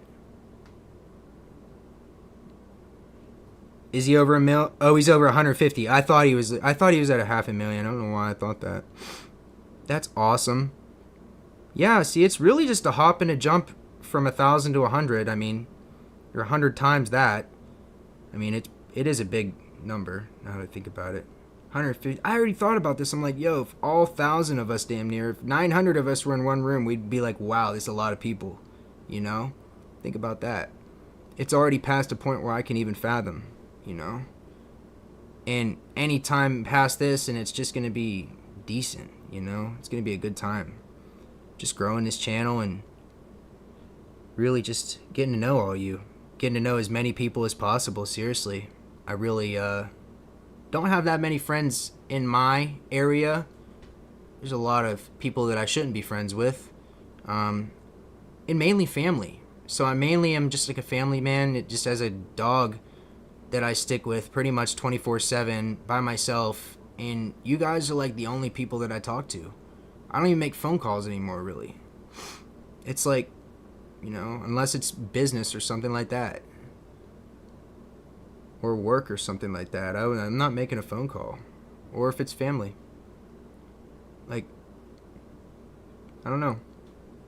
I used to be really social back in high school. I would say, like, talk to everybody, friends with everybody, parties with everybody. And I think it kind of flipped script a little bit in my later years. You knew Silver Dragons, too. Jesus. That's gotta be cool to just, like, pop up on people before they hit 100K.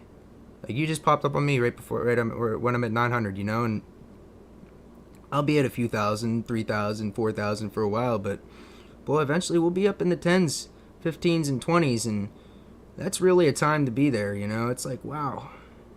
Because right now, or before I left my vacation at least, I could put a few videos out and like one of them would at least hit a few 3,000 people, 1,000, 1.5, 2, 2, 3, you know, and I could do that like a few times a month with most of my videos, you know, going well above 1 to like 800. And now I'm getting my views back from after vacation. I could not post while I was down there. I just could not physically. I had not a massive collection to go through and really just took a few relics to look at. I made a video with my coins while I was down there. Within the 2 days I was out of coins, and I was making videos about like everything else, the newspaper, everything, you know, just trying to screen record and get as much out to you guys as possible while I was down there. It was really hard. Yeah, Craig, I really believe that, man. I refuse to have, you know, like for instance, like right now in my area at least, a lot of people need a place to stay. Like, of course, everywhere, you know, everywhere people need a place to stay. But, you know, I've had a couple friends that just go straight homeless damn near. And they look at me like I'm a way out. And I'm like, dog, like, I will help you any way that you want, you know, any way that you need. But just not my peace like that. You know, taking your peace away from your home, you know, that's a whole different story. I'd help anybody out. I've taken people where they needed to go. You know, a couple of my friends really take full advantage of that one. They just get themselves in the ditches, and they literally and metaphysically, like, ditches. Like, whether they're in trouble with somebody. One of my friends called me when his ex-girlfriend was chasing him down the road with a stick. I mean, I'm not kidding. And I went and picked him up and drove him away from her. And ever since then, yeah, if you're listening, dude, like, he subscribes to me. If you're listening, bro, I still remember that, man. I'm never going to forget it. He always watches these videos randomly. I can't tell when he's going to watch it, so I'm just going to throw it in there. He probably won't see it. But yeah, dude, he was being chased down the road by his girlfriend. She got a stick in her hands trying to hit him, and I roll up in the car and save his ass. And that's me. I'm that friend, you know. You can call me and I'm there for you. But it's like, after so many times of him doing stuff like that, I'm just like, dude, stop calling me. Call somebody else for a little bit. And I wouldn't even consider it that, you know, Joseph. They were like the people above me, you know what I mean? Like, there were like 2 people above me probably, and I was like right in the middle, you know? Cool with some of them and cool with most of the people below me and right around me, you know? It's like there really wasn't a status in school, if you will. Every school has it, still to this day, back to the 80s, 70s, 60s. There was always some type of status where there were like kids, I guess, that were popular, you know? I never really even wanted to be that, you know. You see those people and you know that they're definitely going to have their own problems in life. Everything ain't perfect for them. There were those kids that just seemed like, you know, straight A's, easy, like no studying. Ask him, like, how the hell do you get straight A's? I don't know. Okay, well, that's cool, because I'm sitting here struggling to study like 8 nights a week. 7. But yeah, it's like, I don't know. School was really hard for me. Getting C's and D's was hard, almost. Getting a B was hard. Unless I really enjoyed it. And that's just the hard part about my brain. I wish I would have known that when I was in school, and I could have, if I had my brain now, when I was in school, I would take full advantage of school. But ever since I've been an adult, I've been teaching myself online, siphoning through valid information and not valid information, trying to at least gather a nice bit of information. We started with coins, we roll into gemstones, we really kind of trying to build my knowledge way wider than that. So we're talking about random knowledge, and then we're talking about like all these metals and everything. I've been trying to learn everything, just slowly and maturely get some knowledge. Not be afraid to learn it, you know? That's why ChatGPT is amazing, Craig. It really is fascinating what you will sit there and ask it if you had the chance.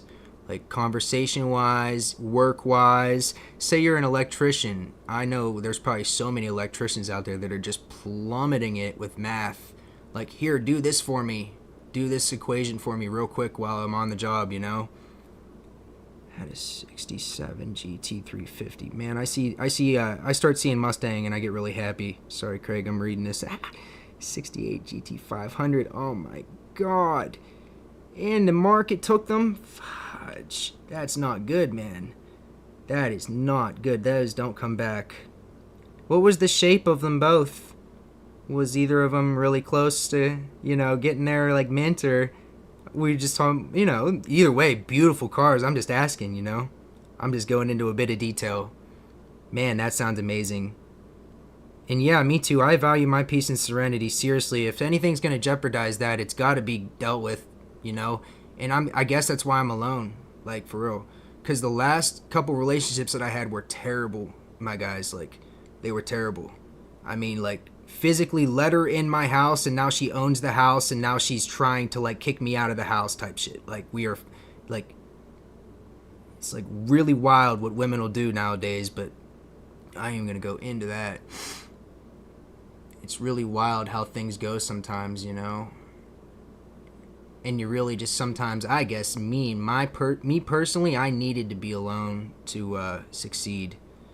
With somebody else, I was really just like upset and held down. One, because like vocally speaking, no one's gonna let you in this day and age with a bad mind. Say you're with a girl that has a bad mind. She may not even know it, but she's affecting you, and there's been one girl that I had that was really bad in the mind. I mean, like, terrible way of thinking. Within 30 days, she was so attached to me that I needed to get away from her. Like, if you feel that way after a month, like, it's done. Sorry. And I did that. I broke up with her. Next thing I know, she is, like, really a rabid animal. Seriously. Like, it just took those words. Like, I'm done. Sorry. Peace out. And then next thing you know, she's bombarding my house, trying to rush into my house. She don't have anything here. She's just trying to get in the house. The 67 was well maintained and original. Oh, my goodness, dude. The 68 was originally from a junk and was rebuilt with a new transmission. Beautiful either way. Beautiful. Oh my God. The 68 GT500, I mean, I can't imagine driving around in one of those things, even for fun. Like, to tell you the truth, Craig, my dream is to get a 5.0, like, Fox body. Early 80s, late 80s.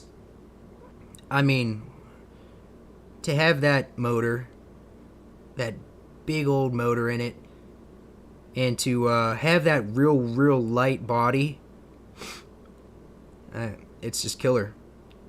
And the earlier they went with the motor, the GT500s were just amazing, I'd imagine. Pure, in the 350s even, were probably amazing. I've never driven one or the other. I've had a 95 GT. I bought that when I was in high school, $1,500, and definitely, yep, 87 to 92.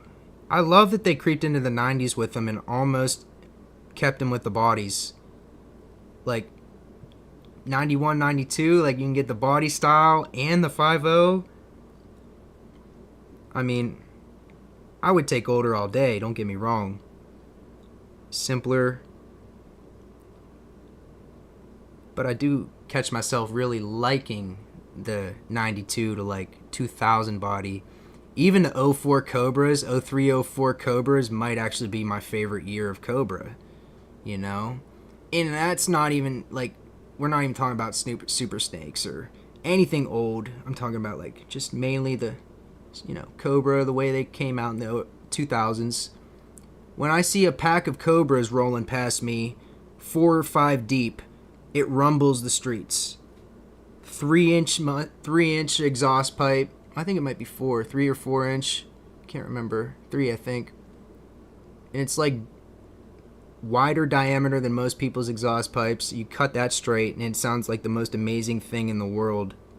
Good old Cobra motor. It's a 442, I can't remember. Not good with motors, admittedly. Oh, the 302 and the 50, yeah, that's what it was. And I'm pretty sure probably 304 they probably used it too. I can't imagine them needing anything else for the Cobras other than a 50, you know, and a supercharger. That's all you need to make a beautiful little Cobra. I'd love to hear that whine before I die, though, and me be the one pressing the gas. I know you probably feel the same, Craig, before you go, you know, just, you know, getting in a Mustang again and really driving the shit out of it. I can at least drive a Mustang, you know. I'm not them people that are putting the bad name on the name. I was the people out there like blowing people out of the water that didn't even expect it. Getting myself in some trouble with that car too. When I had a Mustang, you know, I drove it like it was supposed to be driven, you know. Had a few good getaways in it. I remember one cop, he tried to light me up. He turned around at the top of I was at the top of the hill and he was at the bottom. He turned around for my cell phone light, of all things. It was at a time where if they seen that you might have been on your phone, even mid-curve, they were going to 360 and come and get you. And I remember seeing the lights. I seen them. I gunned it to the top of the hill and made a right turn, and then I just kept going on this road. And I looked back, and the guy went right over the hill past me. Never thought I would have turned there. Fascinating. Had a few good moments like that. Boy, I had a lot of fun in that car. I went to so many concerts with the Mustang. I took my friends so many places. I went to a really good concert where I had subwoofers and everything in this car. It was a Mustang and it wasn't meant for subs, and I had the biggest subs put in this car. And I had a whole party of like 50 people surrounded my car at this concert, and we literally missed 3 of the opening acts because it was such a good party at my car. Now that's just insane. Every one of those people paid for the tickets. We did. Everyone did. And then we all just sit there and party. And the next thing you know, we hear a song playing and we're all like, wait a second.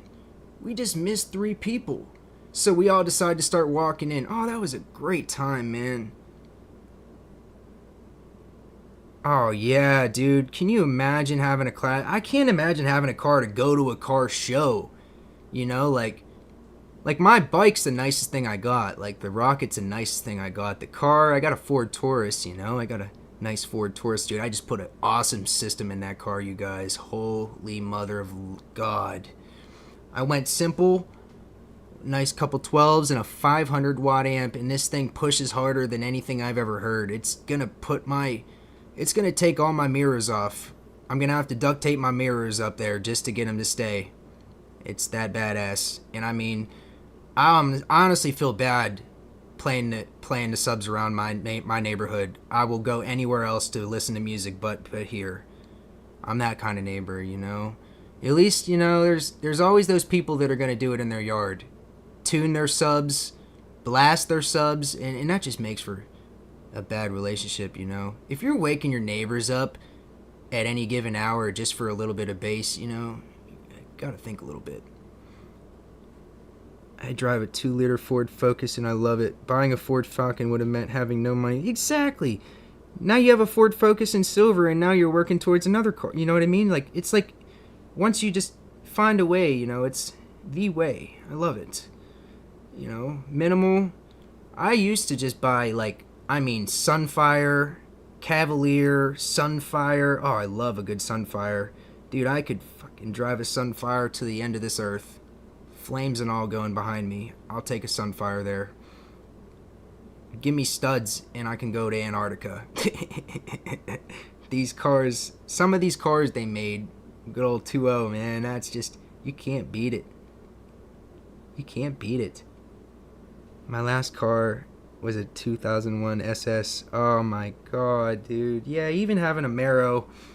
Yeah, you're definitely up on cars to me, but that's just amazing, dude. Celine, Roush. I love when I see a good old Roush. Man, I love when I see a good Roush. And yeah, I'll be honest, I haven't seen an SVT in person in maybe a decade. And I don't know. It's the only time I go and see a SVT is when I get lucky and I go to a big enough car show that it pops up. Boy, I'm happy when I see that. I see Roushes every now and then. It's a nice subsection of Mustang. I really like that. It's still supercharged. It's like the Cobra's brother. Roush. Fascinating.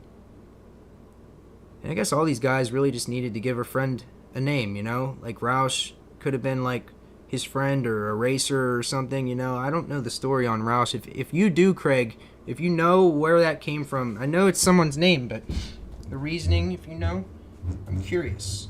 I don't know why. I'm just stretching my legs, you guys. We're at 2 hours and I've still got 7 people. I really appreciate every single one of you, honestly. I'm not gonna lie, you know? We're just sitting here just BSing, shooting the shit. Seriously, straight midnight, 4:30. Can't beat it. Yeah, it's really weird, the time zones. We went over that earlier, how the damn time zones are so different. I mean, Hawaii's seeing just crack of nighttime, and we're approaching our daytime almost, about to see sunlight. Amazing how different everything is. Do you have I wanted to ask you, Craig, you weren't like affected by that fire or anything. I remember going live in the moment, like, and I remember somebody saying that they were in Hawaii at the moment. I think it was you. But I think that from what I remember, you weren't like by Lahaina. If I pronounced it right, I believe I did. 8:31 in New Zealand. Yeah, see, that almost like tongue twisted me for a second seeing NZ. I'm just like, is that somewhere in the US? No, it's not. That's awesome. 4 hours difference. Oh no, that's not. That's way more than 4. That's fucking way more. Sorry. It's like 12. That'd be 14. 14-hour difference. I'm not sure about Roush, but the Stage 3 Roush, oh my goodness. Steve Celine had started the Celine models. See, that's fascinating. See, it's just it's a designer or somebody who just has a passion for the cars that he could see. Now, they were drawing, obviously, so they had models. And they were just good enough to be, I guess. Really fascinating. You know, it would be a really good story. The people that were close but did not make it to the design part or the name part. There's probably somebody, you know, who has a design out there that's worked for him. Somewhere. 11:32 in Kuwait. Wow. Hello to Kuwait. What's the weather like? Curious. Each time I see a different country, I'm seriously asking the weather at this point, you know? I just need to know what's going on. We getting rain, or is it beautiful too? You guys about to see some really nice weather, Tony? No, I wasn't affected. I am on Oahu. Maui was the island that caught fire. My family there were affected. I'm so sorry. I just been watching videos recently, and people just went to the site and everything, and it's really not taken care of. It's been years. I know things like that take forever, you know? It's hard to see, you know? And it makes people ask questions. It's just like, well, what's going on? Especially people that live there. You know, there's still people that live there that are, you know, hunkered down in their house that the fire skirted around, at least. And then there's people that are trying to rebuild, and just a really terrible thing. I pray for everybody every single day that are still seeing troubles with that something happens, either with the government or somebody should just step in and just help. You know, maybe a few billionaires band together and actually help build a town. That would be sweet. Sean Hyland had the Highland Mustangs in the early 2000s, but I guess that flopped trying to compete. That's amazing. See, that's a great story. That's a great story. There was another guy, and he was trying to make the Highland. Just imagine, we're talking about Roush and like Cobra, an SVT, and now we would have been talking about a Highland. I gotta see what his cars looked like. Sean Highland, model car. Sean Highland, model car. Let me see here. Sean Highland, it really looks like a Cobra. Sean Highland Motorsport GT500. And it has like a Cobra design. And this was at SEMA in 2008. That is amazing. So I wonder, he must have built the motor and just took a Cobra kit. You would think, if I'm like making a car, I don't know. Would you redesign it? You work for the man who owns the car. I guess it was allowed. But yeah, as we were just saying, it's got to compete. And it did. And Roush and Celine were too catchy. Friend who swapped out a 350 in his 69 for a 327 because of the high rev. Wow. That's like somebody going from a V6, like a V8 to like a V10, just for the revs. Just for that extra couple grand. Honestly, man, less size, but probably, I don't know, what gain he would have gotten with that type of switch, aside from the revs. Each motor is different. It's fascinating to think about. Me and my dad were talking about this the other day, how different truck motors and like car motors are and everything, and trucks are still barely creeping into the future because they don't want to make everything so unreliable yet. Eventually everything on the trucks will probably be the same way as our cars, which nowadays if you go buy like a new Hyundai, it focuses on like safety first, versus like back in the day when you bought a car, they gave you the pamphlet and watched you go out with a smile on your face. Like, it's just a different time. We do got better crashing, and we do got fast cars, though, and bikes. So it's almost like, we traded something. We didn't have to give up that much. And we got safe crashing, somewhat. Not deadly, at least. Back in the day, a crash was your death. I mean, the impact killed you immediately. In some cases, that might be a better thing, because like nowadays the wrecks are just mangling us into the cars, which is equally as bad in certain cases, but in certain cases it's very good. Seatbelt, I gotta start wearing mine more. Seriously, I just watched a case earlier where this cop was chasing a girl. She ran from him and hopped in the boyfriend's car, and next thing you know, ejected. Very sad to see. Definitely not every day. My dad's worst nightmare as a firefighter, seeing someone wreck a car like that. So everyone's worst nightmare is seeing that. They couldn't even find her, and she was 50 feet away, the car. They were looking in the car and looking all around. They're like, yeah, she didn't walk this far. And then all of a sudden they find her, and I'm like, man, And then I catch myself doing the same thing sometimes. Not running from the cops, but seriously, like, not putting my seatbelt on and driving. Being very comfortable, Thinking to myself, oh, this is safe. But it's not.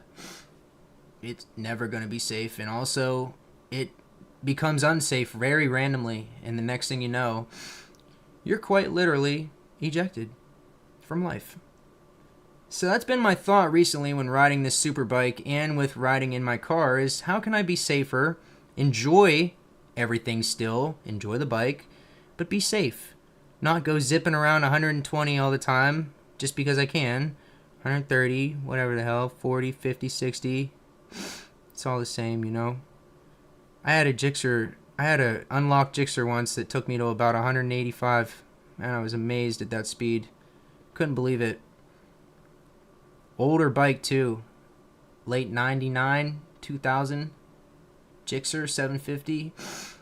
Chrome, silver. Oh, it was beautiful. What a beautiful bike.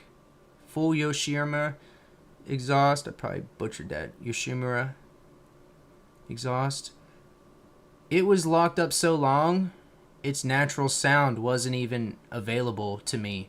I rode it home, the bike sounded completely different.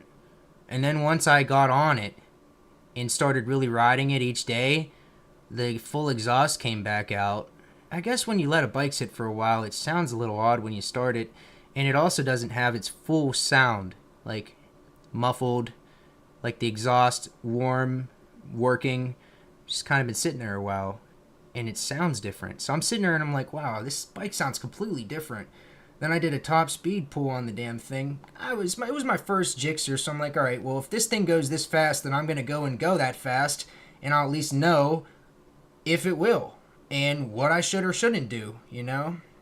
I only had a Sportster up until that moment, and I realized pretty quickly that I have a knack for bikes and most definitely cars. Driving wise, my ability, it's my reaction time that amazes me the most. I would love a number. It's in the milliseconds, my reaction time. I got that dad reaction, but for everything. I've saved my life and many other people's so many times, either for my fault or theirs, so many times, more than I could count. I mean, swerve off the road, ways that you guys would never imagine me getting out of keeping my life, and always coming out unscathed. It's a blessing. I mean, truly. It seems like no matter what I do in this world, I'm protected by the Lord. It really feels that way because, I don't know, I've just proven myself wrong so many times and been shown reality, and either with, car accidents and everything, or, just certain things. It's really something that I take seriously now. I'm really afraid of things getting out of control, and that's what a car accident is. You're full control until you don't. Your tire pops left when you're going really fast and you make a right turn, you're sliding out. Things like that. Especially with snow. We got our 4 seasons here, so rain and snow make everything a little bit harder. Next thing you know, you're sliding around on the road. I remember one time I was working for Pepsi. I was driving back to a different store middle of the night, and it was snowing so bad. We had like a foot of snow, and there was like 6 to 8 inches on the road. And I remember my car spinning out on me. I had studded tires and everything, and this damn car spat out. It was the Sunfire. It was my Sunfire, and I was doing 360s for like 500 feet. 1, 2, 3, 4, 500 feet. And any other day, there would have been trucks coming at me in the lane. Any other day, even with the snow, they would have been going slow. They would have been there, and there was people coming, but not when I wrecked. The whole road was clear, and I went 360. And this has happened so many times. One other time, I went to hit my brakes, and I was going too fast, and I slid right through a major intersection where cars were coming directly at me, or would have been, and I remember being able to reverse out of the snow embankment and get myself on this road without getting hit. It's just happened so many times. I remember them at this point. Times where basically everything went wrong and still somehow I came out unscathed. It's just a true blessing and a real honest question of this world, and what you really believe in because of how many times it happens. It's like, all right, well, if you saved my life this many times, I'm definitely going to say that I believe, but not like that. It's like I've been to church as a youngin' and everything, and I've definitely believed in God, but it's like as things are proven to you, really, I accept signs, you guys. So if something tells me to go left, I'll go left, thinking that possibly I avoided something. And there's been a lot of times where I will stay at home on a holiday rather than go out and drive, or to go out and just cruise around, there's so many times where I tell myself yo, don't go, just stay home. And I used to go with my gut instinct all the time, but now I really do, because it's I almost get a feeling sometimes, hey, take the other highway. And a lot of the time it don't happen. I accepted a sign recently and I said, hey, that's a sign. I'm taking that. I forget what it was. It was something though. It was just within the past 7 days that I accepted a sign, and they happen all the time, and people ignore them, I think.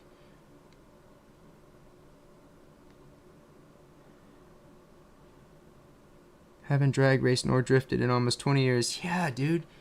And dude, I'm not gonna lie to you, Craig. Like, even with my Sunfire, I was like sideways in this thing in the snow, driving around like a maniac on these side roads in my area. I mean, physically 45 mile an hour to 40 mile an hour, hit the e-brake on a corner of a desolate back road. And I mean, every corner. There would be some times where people would just dare me. They would be like, do it. You know, we'd be going like 50. I remember one time I did a full 360. I was going 50 mile an hour, 55 on this road. And there was a PennDOT truck at the whole other end of the road. And I had like a car full of people and we were just out fucking around in the snow in my fun little Sunfire. And I did a full 360 like twice. I remember spinning once and spinning twice and like rounding it out. And that was like the most amazing thing I ever did, like in a car in the snow. But aside from that were these really high speed drifts around these corners. I mean, like one mistake and you're just done. That kind of thing. And this car was just chugging along, sticking to every corner like it was nothing. I could just go around. I remember I had a whole routine with this car where I would go up into this town above me and I would just do circles around, laps around these people's houses sideways, just straight sliding. Oh, it was so fun. I got a bunch of good old stories in cars, man. I prefer the old school. Recently we had R34 Skyline imported here in Hawaii. Oh my god. Can you imagine? I just saw one of them. And I just saw a pack of R34s down in Florida. And I saw a single R34. And I saw the new Supra that was like twin turboed, just boosting through a red light. I'm like, Dad, that's a new gen Supra. It was amazing. Oh my goodness. And it's just getting better and better nowadays with these cars. I mean, it really is. They're, you know, I wouldn't say better and better now, but it was. You get me? Like, up until a certain point. Now we're honestly hurting ourselves with like regulation and electric appliance in the car. It's like we can do without a little bit of that shit.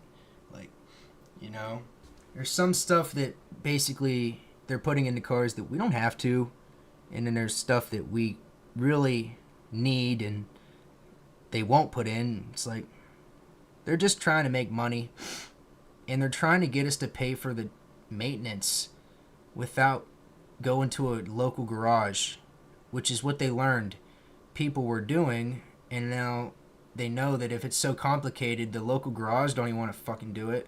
They're going to take you, and you're going to have to go and pay them, you know? So it's like if you buy a new car, warranty, I'm holding on to that warranty like it's a child, you know?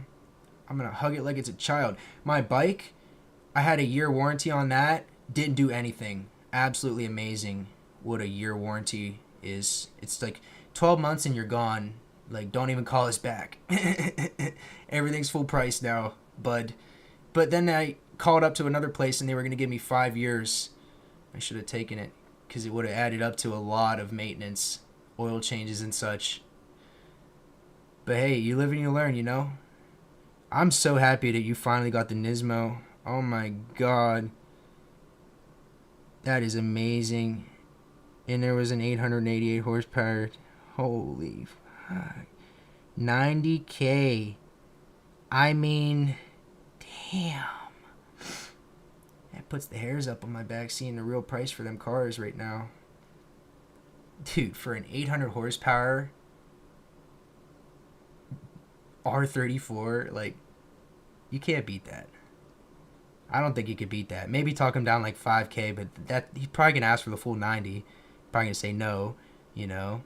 Especially with your situation, with it being on an island and everything. Price will probably be pretty firm. But, oh my god, could you imagine ripping around in one of them? Could you imagine having the sleeper R34 with that kind of power, I'd probably have it. I'd want it turned down just a little bit. 888's just a lot. But if you're thinking about it, it's like 7.6. That might be perfect. 888 might be actually perfect. Sleeper beat all cars on the road and still not wind through your gears in your tranny. That would be fascinating.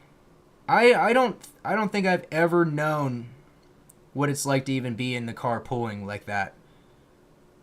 They're really a whole different animal. I've seen those cars 99 to mid 2000s. We're talking the prime years. I've seen those cars really beat super bikes. I mean, like full blown thousands sometimes, like full blown Hayabusas sometimes. And it's questionable riders too. Like the guy in the R34 is a pro making the videos, so his videos are great. Like he'll find some dick that's on a bike like mine that'll cap out very quickly, not tuned, or somebody that has a tuned bike, and he will spank them for days and days and days. I mean, a quarter mile sometimes.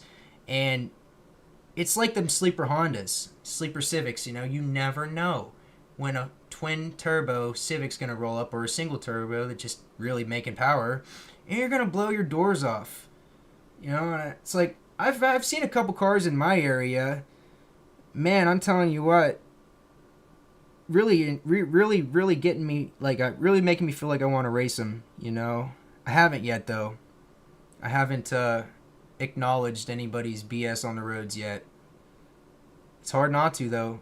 I had a Mustang try to lead me onto a road one day, and I was like, not today, bud. Like, not today. He was all revvy and trying to get me to follow him and everything. It's funny what people do when they want to race you.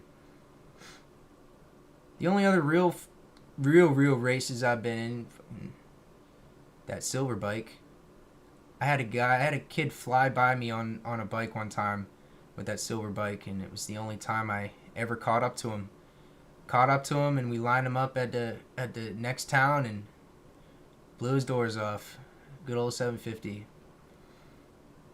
Yeah, bikes are a cheat code, you guys. Bikes are a cheat code, and honestly, I'm ashamed to even say that I wouldn't even race anyone in a classic car, for real. I really wouldn't. Just because, I mean, maybe for fun. For fun. Not because they're, like, my ego's driving me to do it, though, that's for sure. Because, like, I respect a classic, seriously, and I'm not a guy out on these super bikes just trying to embarrass every damn Mustang, It's like, that's not me. I want it, but I really like the feeling of pulling up beside somebody and ripping past them too, or racing with them. It's really fun. Also fun whenever you're racing a bike and it's fair.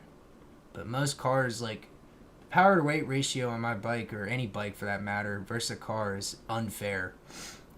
Mix that with the power that these bikes have. I think mine has 125, close to 130 horsepower on one single bike that weighs 380 pounds.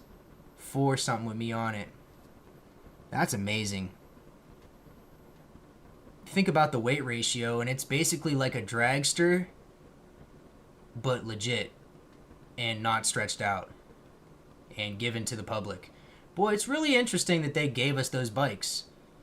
My dad said they're going to stop making the Chargers and the Hellcats because of all the issues and everything. So the Hellcats and the Chargers are going to cease to exist. Everyone's going to be buying those up. It's like every time they make something that's really deadly and it proves to be like a whole grip on the world, they really walk it back. But these super bikes haven't been one of them things. They still sell them. Even though it's clearly illegal to go faster than any gear past second. Breaking my bike in, I barely even went 40 or 50 mile an hour. I was like, damn, dude, I can't go above this. They said not to go above this. And really, there's people buying a brand new bike and just taking it and redlining the damn thing. And equally as terrible, I'd rather go slow, and I broke my bike in properly. Like any car, if you buy a brand new car, at least try to break it in properly to the manufacturer's, specifications and shit. That's what I did. Oil change at the right time, boom. Keep the chain tight, boom. You got no problems. It's nice buying new. It's my first time ever getting anything new, and it was a sport bike. I don't know. I'm not a car buyer. Like, I'll buy these old cars to the day I die. I'd rather. I want to get older. I want to go classic, and me and my dad have something fun to drive here soon. I'm thinking about it. If that ain't the next thing I'm working towards, I don't know what it is. It's a house in Florida, and it's an old muscle car, you guys. I want to move to Florida. Everyone wants to move to Florida, but seriously, I really do. I mean, there's a lot of cheap places down there that need fixed up, and you can get them relatively cheap, and seriously, fix that house up. Next thing you know, you're living in Florida. Just that easy. I got family down there, too, that are realtors. They can really catch me a scorching deal if I actually had the money, I'd imagine. You would hope so, at least. You'd hope the family would got you like that. I know they would. Old school 68 Chevelle SS. Oh my god, dude. Even that Prelude. I'm happy for you about that Prelude, too. Seriously. But an old school 68 Chevelle SS, and now we're just dreaming. That's like, if you see one nowadays, it's either junk or like completely fixed up and like barely ever in between. And that means, where are they? People are trying to restore as many as possible. So there's the garages and the YouTubers that are getting all the older, either from Facebook Marketplace or, money does talk at a certain point. And I think that it's just one of them things that, as we go on, older cars and stuff are going to be harder and harder to find. It's really one of them things. Especially in the United States, but I would say even more so, especially when you see them come by Hawaii, it's going to be like, well, one time will be your last time seeing them, and you never really know it. It's like, well, damn, was that the last time I seen that car? And then you see another one, like, oh yeah. It's really nice seeing cars out in the wild. I really enjoyed that when I was driving back from Florida. It was really something that I just cherished greatly. Every time we saw a whole truckload of Cybertrucks. We saw all kinds of stuff. Lambos, a couple Ferraris, I think a Ferrari or two. A lot of classics. My goodness. Corvette after Corvette after Corvette. It's car heaven down there. Because there's so many retired people.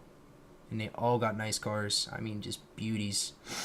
Garage kept it in nice. Oh, that's great. 1968. Oh my god. Could you imagine the luck of realizing that you have it and that you're not going to get rid of it, or that you're going to preserve it? Oh man, dude.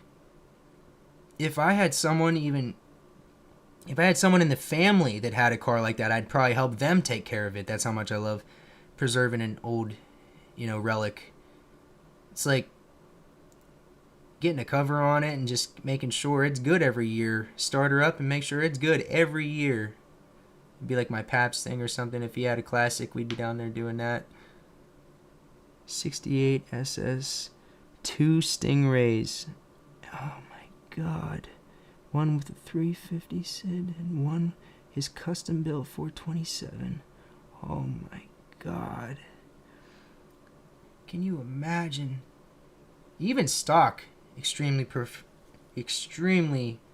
what's the word I'm looking for? Impressive, yeah.